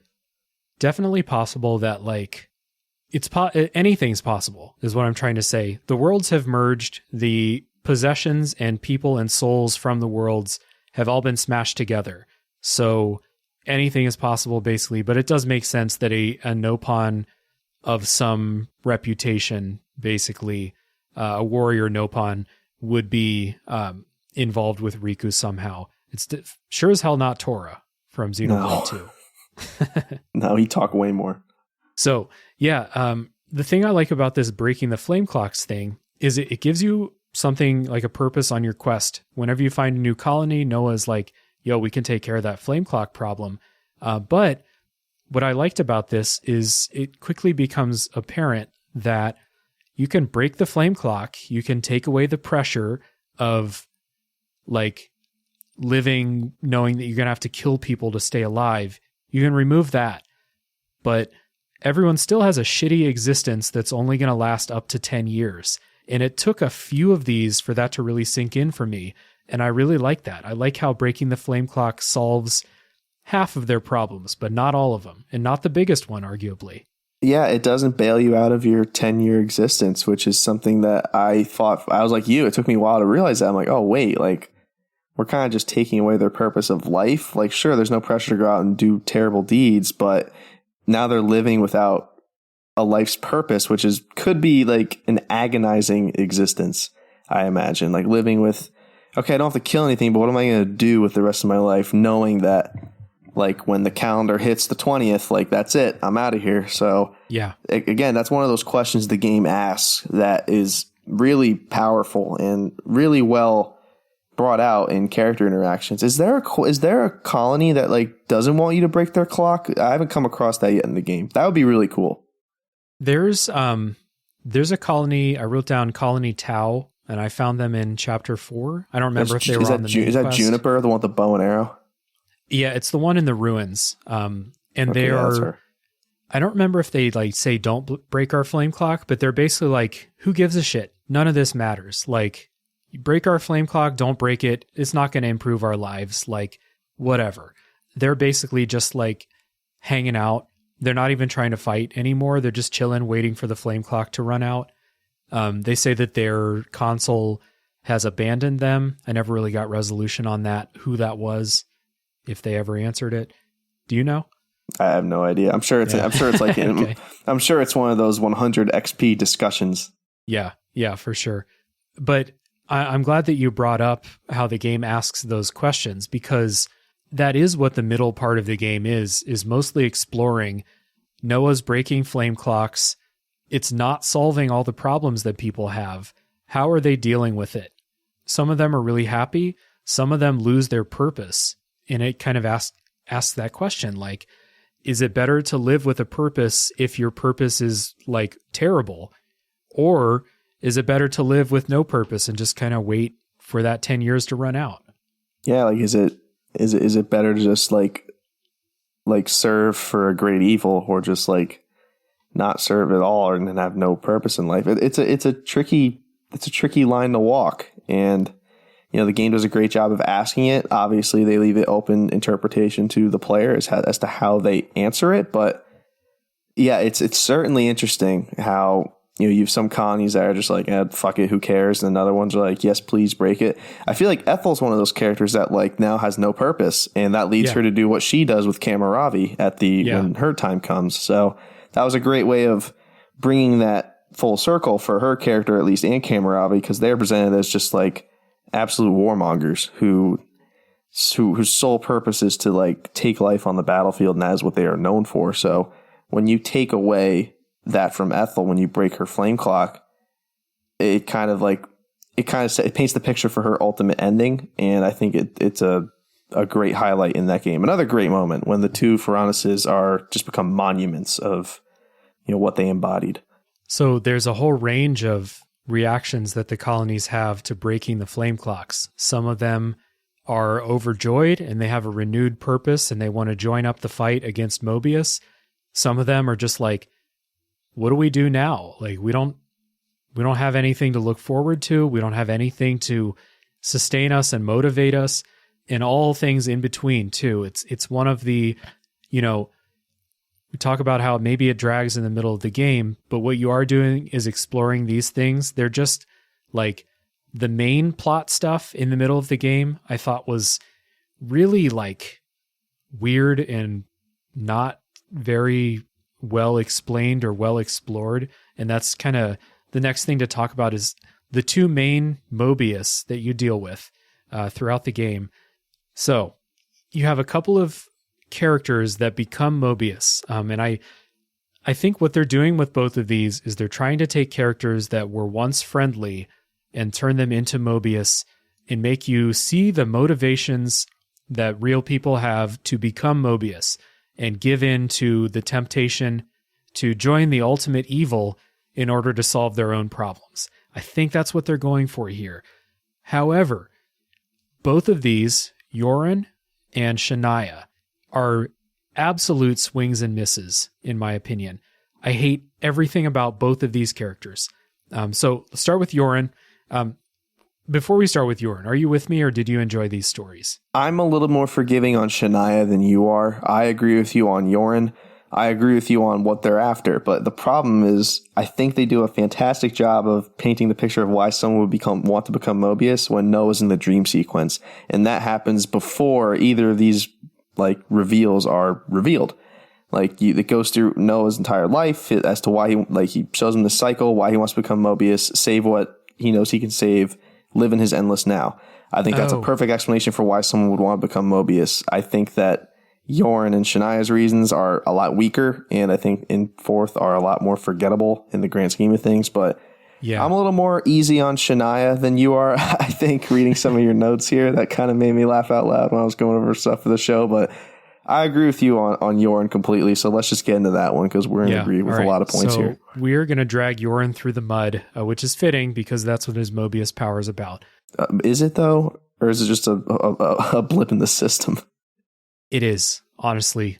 So Yoren is a childhood friend, if you're listening and didn't play. Yoren is a childhood friend of Lance, Noah, and Uni. He's like the fourth member of their group. He died in a battle when he was very young in their lifespan.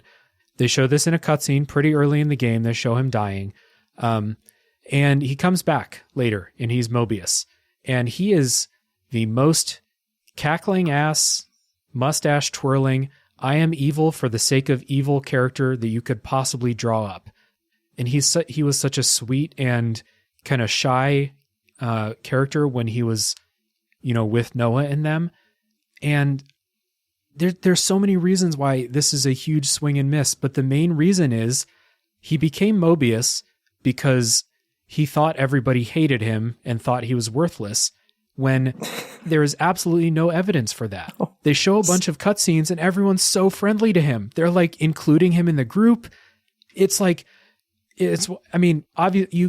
can say like that they're showing the cutscene from a certain perspective, and maybe that's not how Yoren felt. But the game is giving me zero evidence that he was ever bullied or thought to be worthless or any of these things that he claims for why he joined Mobius.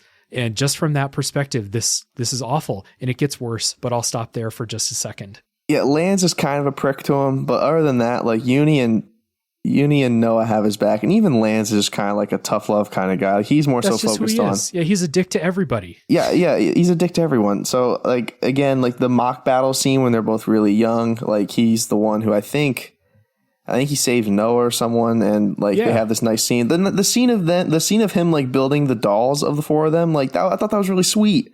And like everyone stood up for him and was like, "Oh, this is great. Like, you might be a great fighter, but like you still have a purpose here." And he just doesn't, I guess. Like, I don't know. And like he's not even the console calling the shots. It's his partner. So I thought it was a cool reveal when he was the Mobius in the very beginning of the game, when you fought in chapter 1. That he was a part of that with Consul D, he's actually bullying him. So if it was vice versa, where Yoren like turned in Mobius to become human, that would make more sense, because Consul D is actually a dick to him in the way that he thinks that Noah, Lance, and Uni were. So I agree with you completely. From all the evidence that we had, all the story beats that we had, nobody was mean to Yoren except for Lance, and he's just like that to everybody. So that sucks. Yoren shows up. He has this very cool and very scary ability to make doppelgangers of people out of mud and have them attack and stuff. You beat him in a fight the first time he shows up as Mobius.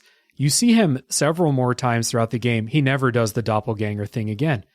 And I was just thinking, like, is he going to make doppelgangers of Noah and make, fake Noah go out and cause trouble around the world? Nope. Is he going to make doppelgangers of the party and you have to fight yourselves? Nope. That doesn't happen either. Just happens for one scene. You kill the mud puppets, and he never tries again. Why? Did they like cut that for time or something later? I mean, time. And what's the difference between 60 and 70 hours? Like, let's be honest here. Yeah. Time is not a real thing when you're talking about a game. It's irrelevant in this case, honestly. But yeah, Yoren is just I think you're like, oh, I feel bad for this character. I don't when he converts to Christianity at the very end, before he dies and like ascends to heaven. Like, I don't really feel bad for him at all when what happens to him. And I thought that they're trying to set up this redemption arc with him, where he's going to see the error in his ways and help, or something like that. I didn't want that, to be honest. I didn't want him to join the party. I kind of just wanted to kill him the entire time. Yeah, because he's annoying. His story is stupid. And then he shows up at the end and he tries to kill Queen Nia for no real reason. How did Nia survive that? Well, she's a magic queen. Fair enough. A podcast that I really love, Watch Out for Fireballs. One of the hosts, Gary, on the show, he describes some characters with this really, really apt quote: evil characters that have nothing else to them, where it's like, he's evil, you see. But not only is he evil, he's also cruel. And that is exactly what Yoren is. There is nothing to him except just, I'm going to do the most evil thing possible. And then he dies, and you're supposed to feel some sort of emotion when he dies, but my emotion was, thank fucking God I don't have to see him again. That was my exact emotion too. I'm not even sure if I could sympathize with Noah, Lance, and Uni in that moment, like when watching their friend die. Like, this dude has been a pain in your ass for 40 hours. Like, there's no way you could still feel bad about him dying, which Nope. obviously they do because they're heroes in a JRPG. But yeah, Jorn, like when he got out of the picture, I'm like, okay, now it's go time. Yeah. All right, the other one, Shania. So Shania lives in the city with Gondor and Monica, and I don't want to talk too much about Gondor. She is the most annoying character in this game. God damn it. Ineffective cursing at its finest. Oh God. Yeah. She is very edgy, and she is very cool because she calls her mom a bitch. It's very, very affecting. Good job, Monolith Soft. So you meet Shania. She lives in this city. And I do want to talk about the city a little bit because it's really cool, because the city is not beholden to this system. This city is where people live normal lives. They somehow exist outside of the Mobius created system, even though they live in the world and can interact with everybody. This is not an artificial place. This is a place where people have natural lives. They're born as babies and they live until they're very old. And the moments when your crew goes into the city and meets these people for the first time and sees what life could be like, it reinvigorates them because they see what life could be like. I thought this was really sweet and really cute, seeing how they are all like, they see a baby for the first time and they're like, what is that? I don't know what it grabbed my finger, like that moment where it grabs their finger and stuff. I was like, I have a cold, dead heart in a lot of situations. Even I was like, oh, that is so cute right there. Yeah, that was like a tear jerking moment for me, honestly, because like that's chapter 5. That's just one of the many emotional moments in that chapter. That's a defining moment for me in this game, is that entire scene when the baby grabs Mio's finger and like her ears perk up and Tion's like freaking out, like, let me get a turn. Yeah, that was kind of like a tear jerking moment for me, honestly. And then it's followed up with a great line that you have in the notes here. They're in a hospital where there's a newborn baby, and there's a couple. They're having a sweet moment. Everyone takes their turns, seeing the baby grabs their fingers and stuff. And then someone comes in the room and they're like, who wants to learn how babies are made? And everyone's like, I do. Really funny. But I really like this city part because this is 30, 40 hours into the game for me. You've spent all this time in this just shit world that our characters inhabit. And then you see natural life where people have emotions other than needing to kill people to stay alive. Like there are couples, people fall in love, people have families. And this is a totally foreign concept to our party. And I really loved these parts in the city that explore them like learning about what life could be. Yeah, it's because there's a lot of part. Because first of all, this has been your objective since chapter 1 is to get here, and you don't get here until chapter 5. Yeah, get to the great sword that pierces the land. But yeah, like when they're asking, like when Monica's like, "Oh, Guernica, the guy who gave you the Ouroboros power, he was my father," and like, what does that mean? Like all that stuff is just like something oh as simple shit, as that. like they literally don't know what that means. And yeah, it's just the city's great. It does so much for the world building, and like you said, it just when you first get there, delivers some powerful punches as far as the story goes. It's like this is what it's supposed to be like, guys, and this is what you are fighting for. Yeah, and again, I'm not quite sure how the city exists, how it was created, or how it exists without Zed's knowledge, or how it exists outside of his sphere of influence. No idea. I don't know. Like they have those eye patches that when they go out into the world, they can't be detected by Mobius. And but like Console N like ravaged the city like eons ago to get the embers to resurrect M, which I'm sure we'll get to here in a little bit. But yeah, how he doesn't just go there whenever they cause a problem and just wreck shit is beyond me. But yeah, I don't know how because the city can travel, they can move. Yeah, because they try to blow it up and it gets moved. So like I don't know the logistics of it, to be honest. Probably should look into it. Yeah, but if I'm being honest, any kind of like unfulfilled curiosity about how it works is way overshadowed by how nice these moments are in the city. 100%. And how the fact that seeing this gives the party just this intense resolve of like, we wanted to change it because we thought we could. Now we know like what we're fighting for, what we're aiming for, because we want this. People in the city are living nice lives. We want this. Yeah. Yeah, it's a nice callback. I don't know if you know, there's a show on the CW Arrow. It's probably my favorite TV show. It's about the Green Arrow and the DC Comics. And oh, right. Yeah. In the season 1 finale, Malcolm Merlin, the bad guy, tells Oliver, he's like, you can't beat me because deep down you don't know what you're fighting for. And it's just like it's a nice callback to that. Like the part, like for a while it was, okay, we're fighting Mobius because it's the right thing to do. And now they have like this newfound sense of purpose, which what happens in this chapter later hits so much harder. Yeah. But before we can get to that, we got to talk about your favorite Mobius. Yeah. So Shania was a kind of guide for the party, kind of giving them a tour around the city. And then at some point, she just betrays everybody, sells them out to the consuls and Mobius, and they get caught, which sets up the events of the end of chapter 5, which we're going to talk about in a little bit. But her motivations, very similar to Yorin, are stupid. It's bad writing, in my opinion. It's bad imagination. So she says she wants to become Mobius because, this is a direct quote from her, if you preserve the status quo, we might do better next time.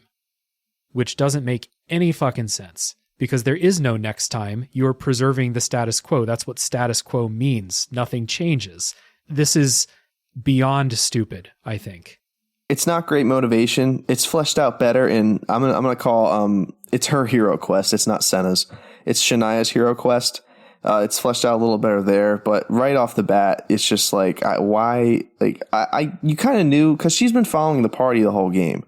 And you didn't know it until they show you the scenes of when she's actually doing it. But yeah, her being a double agent and being like, we might have a chance to do better the next time. It's just like, no, like you're just going to be reborn and do the same shit. Like, how do you not like understand this? Even if you, like, one of those situations where you know better, like as the player, you know better than the character, because obviously you know she's not going to fix anything by becoming Mobius.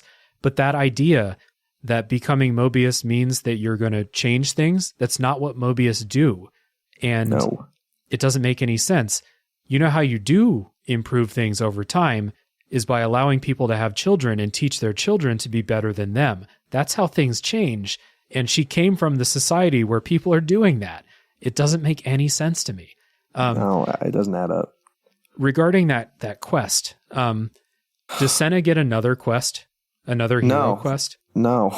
But that's why I wrote it down here. Everyone gets a hero quest. Yeah, I have it in all caps in mind. Senna's hero quest is about Shania, and they weren't even friends. It's the dumbest shit. Yeah, they try to make it out to be this, like, you know, Senna's quest is like she's going to like fight for the soul of her friend. They weren't friends. They met, they had a few conversations, and then Shania betrayed everybody.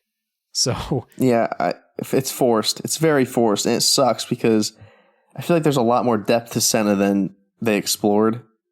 Like the scene in particular is when she's like closing her eyes, terrified of the consul in the end of chapter 5 when they're fighting against her. But yeah, like, it sucks because all the other hero quests are, not all of them are great. There's a couple here that stand above the others, specifically Mios, obviously. But yeah, Shania, she's a character, all right, and I didn't feel bad when I killed her permanently at all. Nope. I don't remember exactly why, but she jumps off a high place trying to kill herself, and I was like, okay, gone. Basically, like the feeling you get if you have a mouse in the house and you open up the door and it runs out, and you're like, okay, that's over. When Senna when what's her name, Shania, did she not kill herself?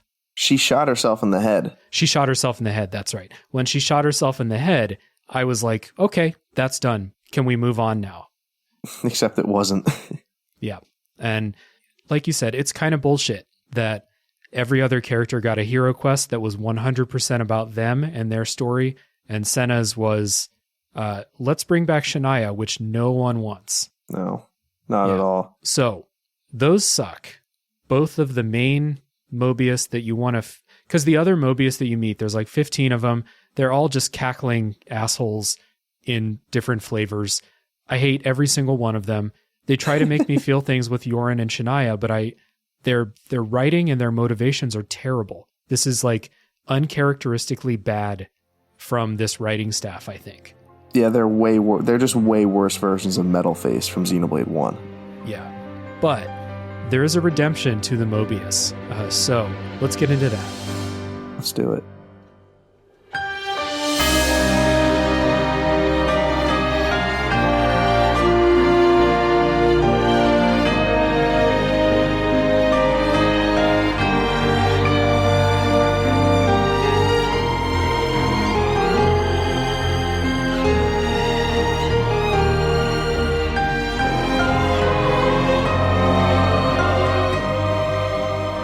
So, along the way, we meet N and M, which we talked about before. They are very obviously Noah and Mio wearing evil masks.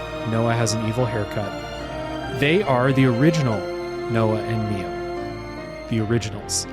And we get the story of them in chapter 5, I think is the first time we actually talk to them for any extended time. Correct. Right? Yes. Dude, chapter 5 does so much work for this game. It's kind of ridiculous. The end of chapter 4, that's when the revelation of the fake Kevis Queen shows up, and N is there, but you don't really talk to him. Chapter 5 is when the bread gets buttered. Yep.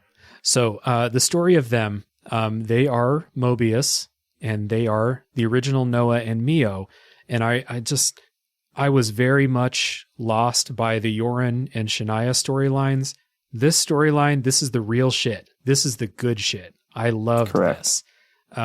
So the original Noah and Mio fell in love, and together they went to fight Zed. He offered them a choice, if I understand this correctly. He offered them the choice of basically, you want to continue this fight or the endless now, so that Noah, N, could spend eternity with Mio, which is what he wanted more than anything else. Is that correct? So I was reading up on this today for this exact moment because it's very critical that this is explained well because it paints the rest of the picture for the story. Okay. So Noah and Mio were originally members of the Lost Numbers, which is the city's army, if you will. Uh-huh. And they were fighting Mobius throughout their lifetimes. They always were defeated. In the cutscenes, it shows them always dying together. They eventually give up that life because they're reincarnated. They're not reborn. They are reincarnated because of their intentions are so pure, I guess, is the reason. Mm. But they resign that life, and that's when they have the child. They have a kid. Mio always dies before Noah. They can't raise their kid together. Zed then approaches Noah, offers him the Endless Now, to which he accepts. He becomes Mobius, destroys the original city to collect these things called embers to resurrect his Mio and not have her be some other form of Mio. Mm-hmm. So Mio never willingly chose to be Mobius, and that will come back to be important because she grows to resent N and all that. But so our Noah and Mio that we play as in the game are essentially the re-embodiments of N and M's ideals, I guess, is how I would put it. Because they shouldn't exist at the same time. And that's something that when you see both of them, you've seen Uni is here. We saw another Uni, but she was dead. They shouldn't be existing at the same time. And so, we learn why N and M are here, but also Noah and Mio. So that fact that N became Mobius to live eternal life with Mio, and Mio is not on board with this. Mio didn't have a choice in this, is key. And I like it when stories do this, where one character makes a huge decision for two people, and the other person has no say in it whatsoever. So like you said, M, as she's called now, has to do all these horrible things as part of Mobius, and grows to hate N for making her do that. And what he's become also, because he's the stereotypical villainous killing machine, basically just going around killing whatever needs killed. It's a cackling madman. Yeah. He gets even worse than that too. Yeah, he does. So M begins communicating with Queen Nia and kind of setting up a backup plan, trying to find a way out, basically, until they meet the party and M finds a way out. Because one of the storylines that we've been going through the entire game that I was really enjoying is that Mio is a little bit older than the rest of the group, and her time's about to run out. And this becomes something in maybe like chapter 3 and 4. They start to explore this, where she looks at her, her tattoo with how much time she has left. She starts to feel like she's losing power. It's really getting to her that she's running out of time. And this is an opportunity for M to kind of help her out, help Mio out, and then also help herself. And it sets up the end of chapter 5, which is just chef kiss. So, chapter 5, and specifically the end. We said after they got captured because Shania betrayed the party, because Shania's an idiot, we go into a sequence, like a long sequence of cutscenes where you fight N and M, you beat the shit out of them in the boss fight because you're over leveled, and then you lose in the cutscene because it's a JRPG. This was the only fight that had an interesting mechanic. Did you feel the same way about this? Like when something happened, you're like, holy shit, I need to do something different here? I was kind of pissed that Taiwan figured it out, to be honest. And didn't let you figure it out?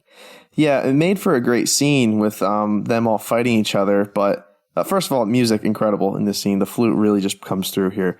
Puts the Mobius theme to shame, honestly. But yeah, this was cool. I liked the mechanic of M mind controlling the party into fighting each other.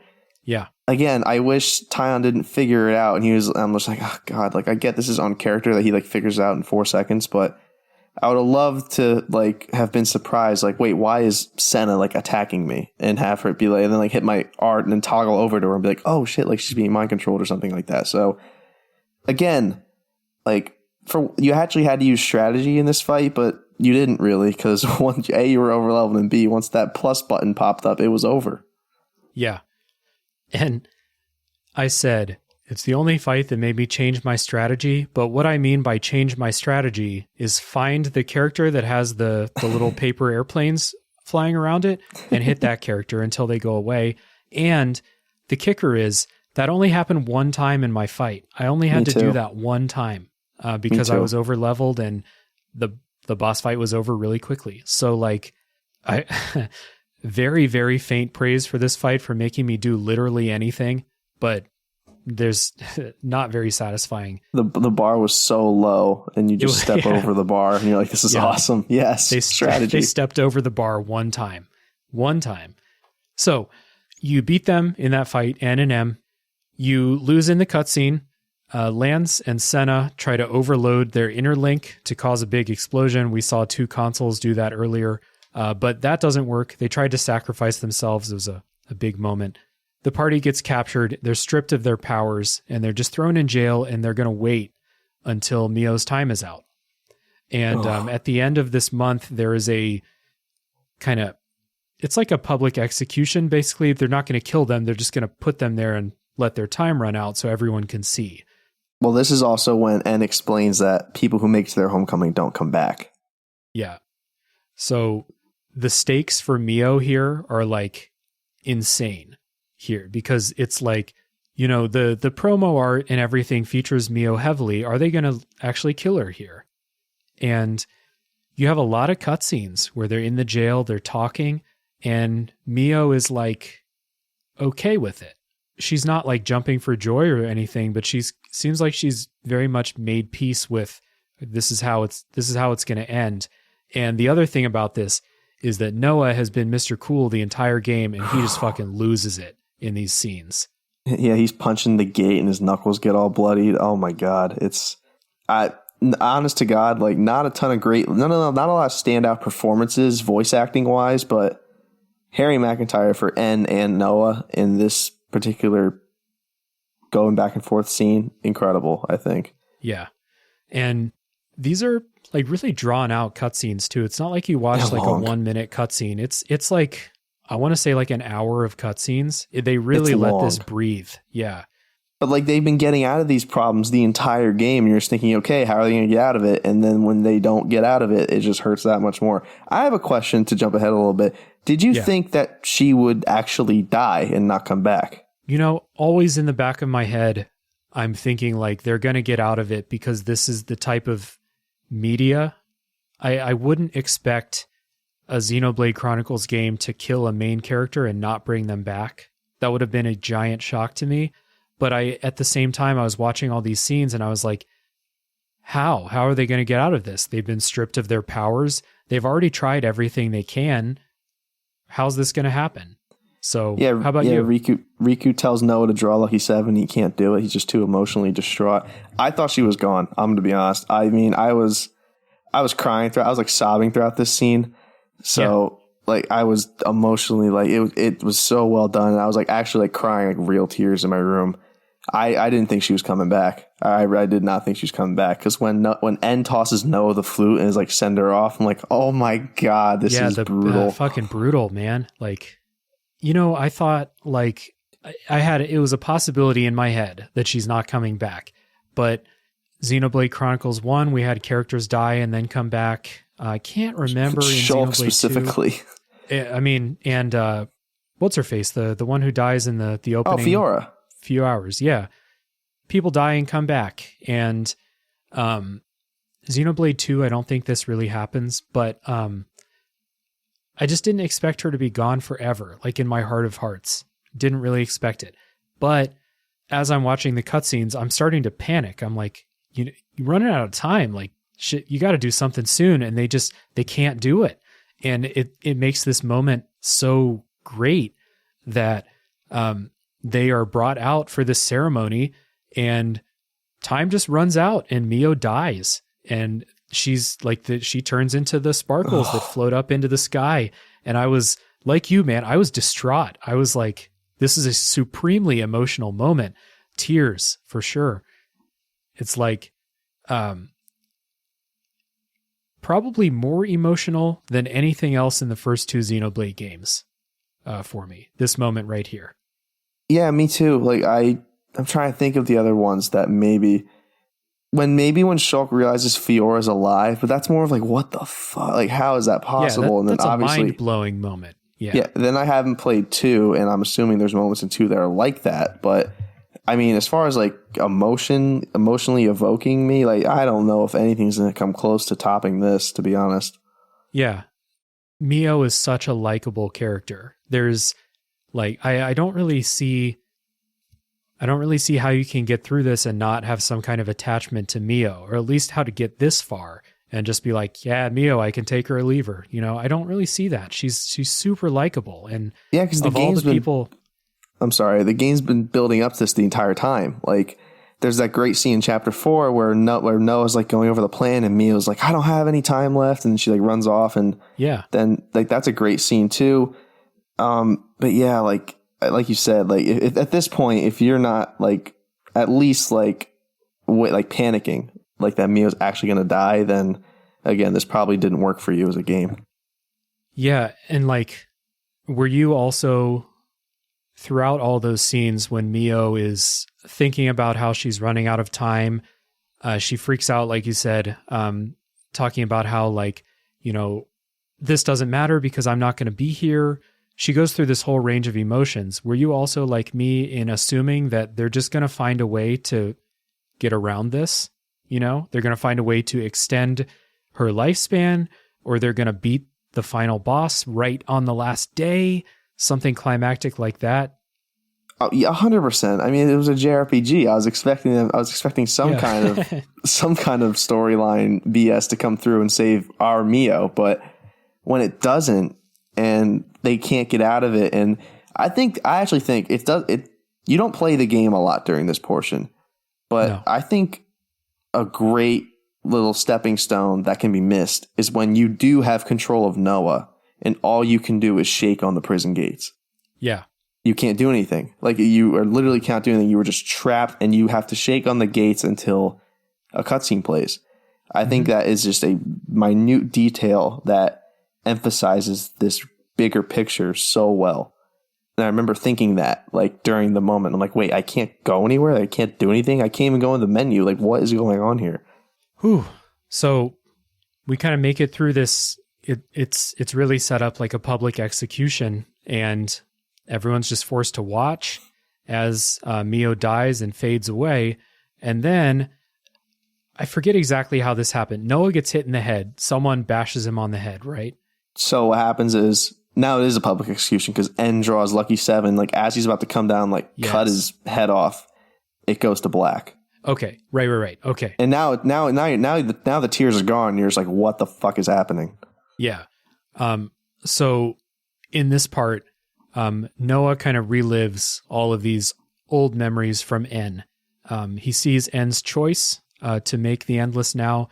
I thought these were possible futures, but it's all the lives that they led as N and M. Is that right? That is correct. This is the backstory of N and M, basically. So I thought that this was possible futures at the time. It made these scenes, like with that kind of context, it made these scenes where it was all these scenes of Noah and Mio basically trying to cheat death. And Mio just keeps dying every single time. And Mio just died in the game. So I was like, further enhancing that, like, maybe there is no way to save Mio. She was destined to die here. Seeing that this was backstory gives it a different context, but still, you feel for Noah and Mio. They have a kind of blossoming, like, relationship between the two of them. Seeing all these futures or all of these stories play out, where they have a baby. The baby grows up, they're living happily. Mio dies anyway. All of these things, it's like one emotional just gut punch after another.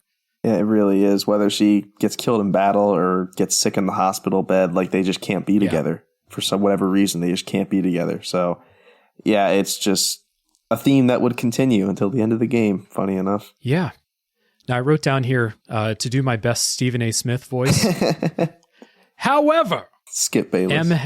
M had communicated with Mio during that boss fight, the one where she's taking control of your party members. Evidently, they worked this out so that they're going to swap bodies, basically. And M hated her situation so much, hated what N had made her do so much, she was looking for a way out. And this was her opportunity. So she swapped bodies in order to make herself able to die. And Mio was swapped into the console's body. And immediately I was like, oh, those conversations in the prison cell, it makes so much sense. Because that wasn't Mio, that was M. She wanted to die. That's why she was so at peace with everything going on. And it was just a beautiful, like, that's great. I love that. I love what they did here. Yeah, this isn't JRPG nonsense. This is great writing, in my opinion. Yeah. So, like you said, there is cutscenes, a specific cutscene where M is doing the mind control thing and hits Mio, but, like, both of their eyes, like, glow big. And, like, that's the moment, and, like, it shows you later on, that's the moment when M is showing Mio the memory, like, what happened as well. Like, you're seeing the other side of the coin with the N and M situation, the N and Noah situation, excuse me. But yeah, this was a great reveal. This works 100% for me. This isn't just some cop-out, buyout way to keep Mio alive. This, to me, 100% works. Now, I have to ask you, and I wanted to ask you, this is the question I've been dying to ask you. Long hair or short hair? Long hair. Man. This is a new version of Mio. Got to be long hair. My man. This is what characters in stories like this do. When it's new me, time for a haircut or new hairstyle. That scene was great too when she's going over, like, the pros and cons of each. I thought that was funny. Yeah. So you have a nice little conversation here where Mio explains to N why this happened. Basically saying, like, this is your fault. You did all of this thing. You ruined my life. I hated you this entire time. And he predictably just loses his shit. You have a boss fight against him, boss fight against the queen, another robot queen, whatever. They try to blow up the city in Sword March, but again, M was doing stuff behind the scenes, had warned them ahead of time. Shania kills herself, whatever. Get out. Sick. And then I kind of, like, fast forward to the end when you go to Origin. Because after that, you have some conversations with Nia that are pretty interesting, but just sticking to the parts that I thought were the coolest was going straight to Origin. Was there anything else? I mean, the only thing I put in my notes was this is where you unlock the Unlimited Sword and Origin Blade final arts for standard Noah and Ouroboros forms. And I do think that something really cool about the story is that Lucky 7 is both canonically and in gameplay, just broken at all levels. So I think it's cool that they stayed true to that like norm or tradition. Like, okay, this is broken. This has been explained by Riku. This weapon is so powerful in canon. You hardly do ever really see that in gameplay. You see it in gameplay in this game, which is really cool. Yep, pretty cool. And, for a game that mechanically I took a big shit on earlier, it is kind of cool to unlock, like, at least, like, I unlock an ability to just tear through some stuff, later on. Mm-hmm. So that was kind of cool. Anyway, going to Origin, which is where Zed is hanging out. You meet N again. He has just totally snapped. He thinks he's a god. I thought he was a lot less compelling during this section. Earlier when you're at the public execution, and then later he kind of redeems it. But during this part, I was like, oh, okay, so he's just maniacal anime villain now. Yeah. Yeah, I don't think he's as meant to be as compelling here than he was before. Like, I think it's just this guy's he's lost everything. He has no purpose. Back to the whole purpose of life question. He gave up everything to live eternity with Mio, and now he doesn't have Mio. So he is just a completely snapped, lost his mind. But when you do beat him in battle, him and Noah do have a great conversation where Noah's like, I would probably choose the exact same thing. And En's like, you would, wouldn't you? Mm-hmm. Like, I think that was great. Kind of pushes him in the direction of his redemption arc, and you free Melia. Words That Never Reach You is the track here. Just a great storytelling through like audio songwriting, like this tragic battle theme as you're fighting N, because he is just completely lost it. There's no coming back for him, you think. Yeah, just great stuff here, I think, from a gameplay and song perspective. Great story building. Yeah. And then it continues. You have cutscenes and stuff leading up to this fight against Zed. You go through Origin, which is a huge dungeon. Went on way too long, I think, but I entered Origin and it might have been you, might have been someone else, just being like, hey, what level were you for the final boss? I think it was you. And you told me, and I was like, ooh, that's pretty high. But Origin leveled me up like 15 times, and I was just fine for the final boss. Yeah, it's crazy. Long ass dungeon. So you get through, and you have this final face off against Zed. It's really cool because in the early parts of the fight, you're fighting him, and then there's this assault on Origin from all your friends and both of the queens and stuff, and their giant mechs and everything. Really visually cool. There is a moment during one of the cutscenes, like during one of these fights, that is like one of the most striking visual things I've ever seen in a Xenoblade game, where it's like a kaleidoscope of sorts. It's this dark red background with these blue streaks going across it. Noah and Mio like staring into the void almost. I think this is when the sacrifice happens, if I remember. Yeah, and an N and M sacrifice themselves, yep. Yeah. So they have to sacrifice themselves to destroy Zed. I think you explained this to me a couple days ago, and I must not have written it down, why they had to sacrifice themselves. I'm going to be honest. I don't really know. Okay. I don't know why they had to sacrifice themselves. Maybe because like they were so connected to the Endless Now. I don't know, to be honest. It's possible because, again, Zed's not a person. Zed is He's like a desire personified, made human, basically. So you could basically make up any reason for why, and it would probably make enough sense to be like, sure, they have to sacrifice themselves. Just a little bit of redemption for N after everything that's happened. It's nice. And then we get to the ending, which the end of chapter 5 fucked me up. The ending here fucked me up too. This is rough because you thought you were going to get a happy ending, and all this time I had lost track of the fact that these worlds are in stasis. Me too. And as soon as I remembered that, I was like, oh, what happens when stasis is broken? Things start moving again. Yeah. Just the ending does such a good job of making you forget about like what's actually going on. And like, as you're fighting Zed, you kind of start to figure it out. So, oh my God, that just makes this ending brutal, like a brutal ending. But I think it's better than a happier ending. I really do. I think you want to leave your mark. I think this is how you do it. Yeah.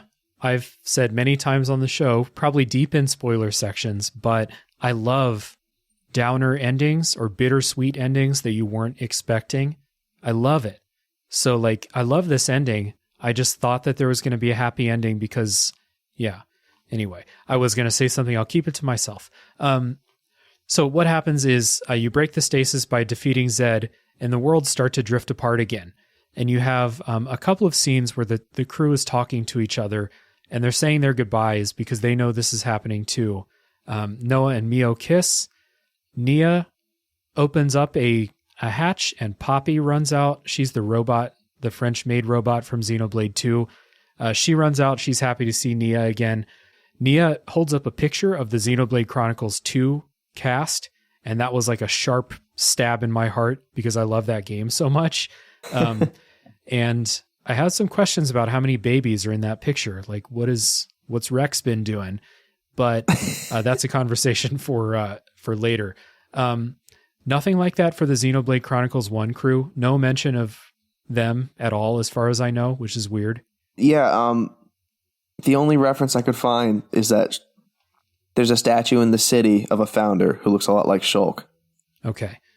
But no picture, similar no scene reference. where Melia looks at a picture of Shulk and Dunban and all of them, you know? Yeah, no, Melia just doesn't give a fuck, I guess. Honestly, I forget how that game ends, so maybe there's some reason for that. I can't really think of one, no, because in Future Connected, which is 1 year after Definitive Edition, Noah and Melia, or not Noah, Shulk and Melia are the primary party members there, so okay. I don't know why. Fair enough. Well, we still see that. Also, Xenoblade Chronicles 2 has this weird, I don't know if it's DLC, but there's you go through like a portal or something, and Shulk is there. He's like stuck, and you have to do like these combat challenges. I never did them because they weren't very fun, but maybe that's why. Maybe Shulk is still stuck there. He's trapped in a parallel dimension. But back to the ending, the worlds actually start to drift apart. You see this happening, and the parties are separated, and they're trying to run and catch up to each other. Like they had said like their goodbyes and made peace with it, but as soon as it started moving, they're like, oh no, like we got to go catch up to him. And it's a really beautiful scene. Obviously they can't catch them, and the worlds drift apart. And I believe they yell something to the effect of like, you know, we'll join up again someday. We'll find a way to meet you again. And that's the end. And it's not the happy ending we expected, but I really like this. It was a really obvious, like this ending makes a lot of sense in the story. And just from an emotional level, I like an ending like this too. How about you? Yeah, no, I completely agree. Bittersweet, sad, not happy, definitely fit the agenda for this ending. But I mean, this is how you leave an impact on a player. You don't give them the happy ending you want. Continuing with the theme of like Noah and Mio for some reason just can't ever be together happily ever after. That just happens again, but now it's like permanent. I think Nia says like, I'll see you like real soon to either the entire cast or just the Agnes crew, because the Agnes crew is 2, Kavesi's 1. I don't know, but it's just like, oh man, it's a killer. Then the song with the lyrics plays. I forget what it's called. I have it in my notes here, but yeah, just a perfectly one more gut punch to send you off on your way. But so as you're just crying through as you watch the credits roll. Yeah, it's a really affecting ending, and then it continues. So after the credits, you have a scene where the opening cutscene, the one where time froze when young Noah was running around, time is restored in that. So the Endless Now is over, the stasis is over, and you see Noah out with Lance. Lance tells him to hurry up or he'll miss the fireworks. So he starts running, but then he hears Mio's Offseer flute melody in the distance, and he chooses not to follow his friends and walks toward that instead. So, what do you make of this? I love your theory in the notes, to be honest, and I kind of hope that's true. Because there's a lot of questions, right? Like, how do we know these characters are going to exist at the same times when the stasis is broken? Like, there's a bunch of different questions like that to be, like, how much do the queens know? Like, a bunch of questions that are left unanswered, and I assume DLC will attempt to tackle a couple of them. Yeah. The expansion pass, which is the story won't come out till next year. But I love your theory, so I'll give you the floor here because I'm all in on this. Yeah. I had assumed that this constructed world that the game took place in was going to end up being like a dream to the characters there, or it is literally a constructed world, and when it winks out of existence, the real versions of the characters are not going to remember it. It's just going to be, not that it's not real, like things that happened are real, but these versions of the characters didn't experience that. But that's not the case because Noah knows the song and he goes off to do it. Now, the theory I got, this is from watching a video about it, and I didn't notice this. Did you notice that during that scene when Noah's following it, he disappears? Not until I read your notes. Yeah. But I went back and watched it. I'm like, oh yeah, he like takes 2 steps, then he just kind of quickly blips out, and then it zooms out. Yeah, quickly. I think it's like some birds fly across the camera, and when they're gone, Noah's gone too. So the theory that I'm choosing to like accept as like, at least this would be cool if it's the case, is that he interlinks with Mio in that instant, which don't ask me to try to explain how, but like you said, I think that this is going to be something that DLC attempts to explore, or DLC would explore a continuation of this story. If it's like Future Connected, I think, which is a continuation of Xenoblade 1's story, right? Yep. The thing is, though, and I don't know why this matters to me, but Xenoblade 2's DLC is bigger, but it's a prequel. That being said, Xenoblade 2's story has characters that need backstory fleshed out, and I think that's why they did a prequel. I would be shocked if Xenoblade 3 DLC is not a continuation. I think it can go either way, because I think you have the founders in the city that can, you can do storyline there too, because there's a lot of theories out there that Shulk and Rex are 2 of the 6 founders, and then like the original Noah, obviously. So just like the fever dream of having the 3 of them in the same party, I guess, for like Xeno junkies is enticing. But I don't know how much story you can do there, because we know that N burned the original city down, and all the founders died essentially. So I am much more interested. I'm with you. I am much more interested in figuring out, do Noah, Mio, the entire party exist at the same time? How much do they remember, if anything? What do the queens know? How does that play into this? Honest to God, I just want a world building DLC. I don't even need a villain, to be honest. I don't want more combat. I just want to explore the world. Because I don't know how long Future Connected was. I didn't play it. But Torna for Xenoblade 2 is like a 30-hour game. Like it's its own ass game. So if this one is similar, that's a lot of space for storytelling and to continue this and either get a resolution or set up Xenoblade Chronicles 4, whatever they want to do with it. Yeah, Future Connected's, I want to say like 8 to 10 hours. It's long, but it's not 30. That's a lot. Yeah. Torna is so big that you can buy it by itself. You don't even need to own Xenoblade 2. That's incredible. But it's really good too. Okay, yeah, I'll definitely look into it. But I think that this DLC needs to put a bow on this story, because we're not getting any more after this DLC is done. And I think that Xenoblade Chronicles 4, whatever they call it, is going to be something entirely new and different from the ground up. So yeah, I would much rather see them attempt to tie a bow on the story that we know and that we played versus doing any sort of prequel or some sequel way down the line. I don't need Shulk and Rex in the DLC, to be honest. I have their games. I can play through them. It would be a little bit cheesy and too fan servicey, I think, to I agree. Just be like, here's the power trio. They're all together. Yeah. It'd be cool to watch them talk to each other and stuff like that, but I'm not playing. I want to play Xenoblade Chronicles 3 DLC to find out what happens with the characters of Xenoblade Chronicles 3. That's what I want to know. Exactly. Couldn't agree more. One idea I just had for DLC, though, if they do go the prequel route, what if you play through N's story and the end of it is N making the choice? That'd be cool. I would like that, because like it's kind of like a Crisis Core thing where the end of it is just going to be that Zack dies, but the end of this is that N burns the city down. That'd be kind of cool. I like that a lot.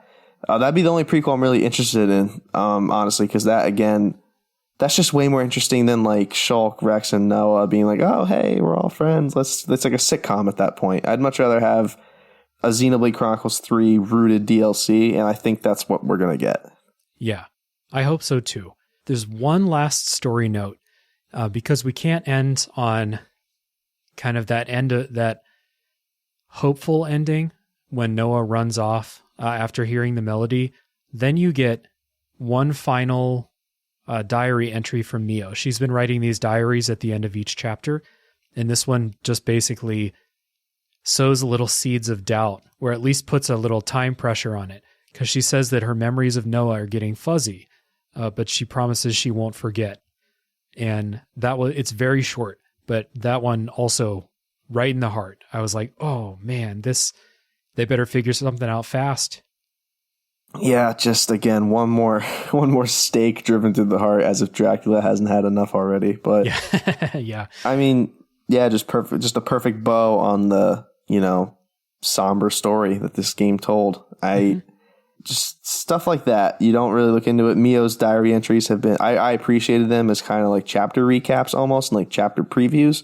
Obviously, you don't get one in chapter 5, which I think is very powerful. I don't think you get one in chapter 5, but that's very powerful. But yeah, this last diary is just one more gut punch for you. And then this was one of those games where, like, when the title screen came back up, I just like sat there and stared at it. Like I didn't know what to do. It's a lot to process. You have a lot of things that just happened, and you need to work your way through it. I need a drink. Like, God. Yep.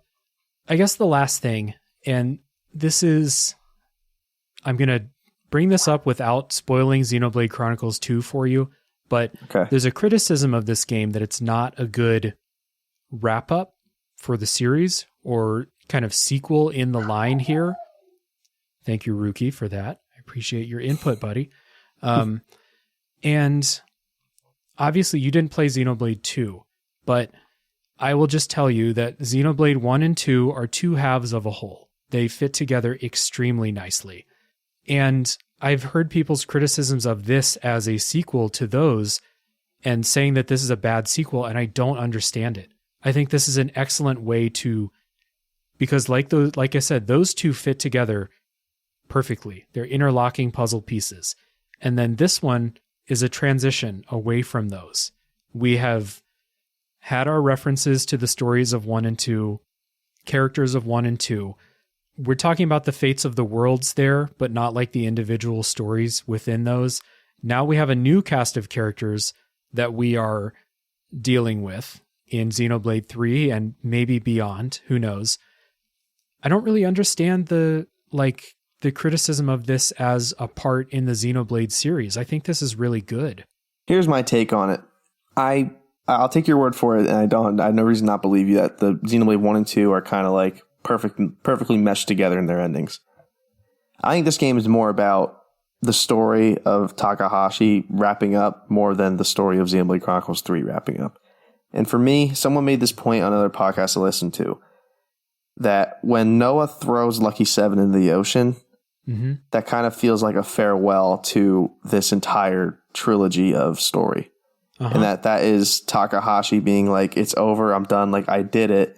And then the scene of like Noah and Mio sharing the kiss, and that entire like Taion writing the cookbook in Kavesi ink and giving it to Uni. Like that's like a thank you to the fans for like waiting for so long and, just playing this out and, being so appreciative that people got into this and were so passionate about it. To me, the entire ending, although it is a great wrap up for Xenoblade Chronicles 3 and those characters in that world, it feels more of a personal ending to the journey that Takahashi himself went on to tell this story. And that's why I think it works so well and is so emotionally gripping, and one of those games you think about long after you beat it. Yeah. I have not played to the end of Xenogears, but I've heard enough people that I think are very intelligent and know what they're talking about say that this is Takahashi's completed attempt at telling the story he first tried to tell in Xenogears, that I trust that. Like, I trust that read of it, that this is, yes, telling this story too, but this is kind of completing that thing that he's been trying to do for the last 25 years, basically, and more. So I definitely see that. This feels like the culmination of like his life's work. Yeah. And I mean, 25 years to be working on these games and go through as much as they have, because the development of Xenogears was not easy. The development of Xenosaga, that was not easy from what I can tell. These Xenoblade games, I don't know that they had like significant development trouble, but these are long games. This is a lot of work to do these and try to tell these stories. So this has made me interested to go back and try to pick up Xenogears again. It is an old ass JRPG, and it's got a lot of those things in it. But I trust enough people like Rick from Pixel Project Radio. He loves that game. I trust his opinions about games and things that he thinks are interesting. It's made me want to pick it back up. Seeing the end of this, seeing the way the story ties up, seeing how this fits in the Xenoblade Chronicles like trilogy, that's the word. I think this is a really good capstone to it. If we never got any more story resolution for Noah and Mio, we would just have that little wisp of hope at the end. That would be cool with me. And if they do want to continue Xenoblade Chronicles 4 telling the story of these two groups trying to reunite or something, I'm in for that too. I had some struggles going through this game, but the ending and then looking at the whole trilogy as a whole, I'm back in on Xenoblade. Yeah, 100%. I had to have 2 after I finished this game because I'm like, okay, it's no coinky dink that 1 and 3 are really good games. Like 2 has to be on the same level. Yeah. And hearing you praise it so highly has me very excited to get into that whenever I get the chance. But yeah, I mean, Xenoblade Chronicles, like that trilogy, I mean, for Nintendo's got to be like up there as far as like just video games go, not even just JRPGs. But yeah, I'm all in on Xenoblade. Whatever they do next, I am all ears and open for. It's probably going to be a while because now they're working from the ground up, presumably. So yeah, it's going to be a long wait. But you know what? I think that this trilogy it's a hell of an accomplishment in just game and just direction and just like game development. So kudos to Monolith Soft. I mean, you probably one of Nintendo's best studios, honestly. Yeah. But and kudos to you guys and to Tetsuya Takahashi. Like, what an incredible job on not just this game, but the whole trilogy as a whole. Yeah, 100%. And kudos to you, Kolby. This is by the time I add in music to this episode, we'll be coming up on 3 hours. So thank you for sticking this out with me, man. This has been the conversation that I wanted to have about this. So I appreciate you coming on, taking all this time to chat about Xenoblade 3 with me. Good times, man. I appreciate it so much for being considered, and thank you so much for having me on. Like I said, it really is an honor, and I really do appreciate all of your hard work. It doesn't go unnoticed, not just with me, but with the entire community as well. This has been a lot of fun. I've been dying to get into this conversation, and yeah, anytime you want to have me back on, man, just let me know. Yeah, definitely. So thanks again, dude. And to everybody listening who's made it this far, thank you very much. I appreciate you as always. Tune in next week for the next game that comes out of the backlog.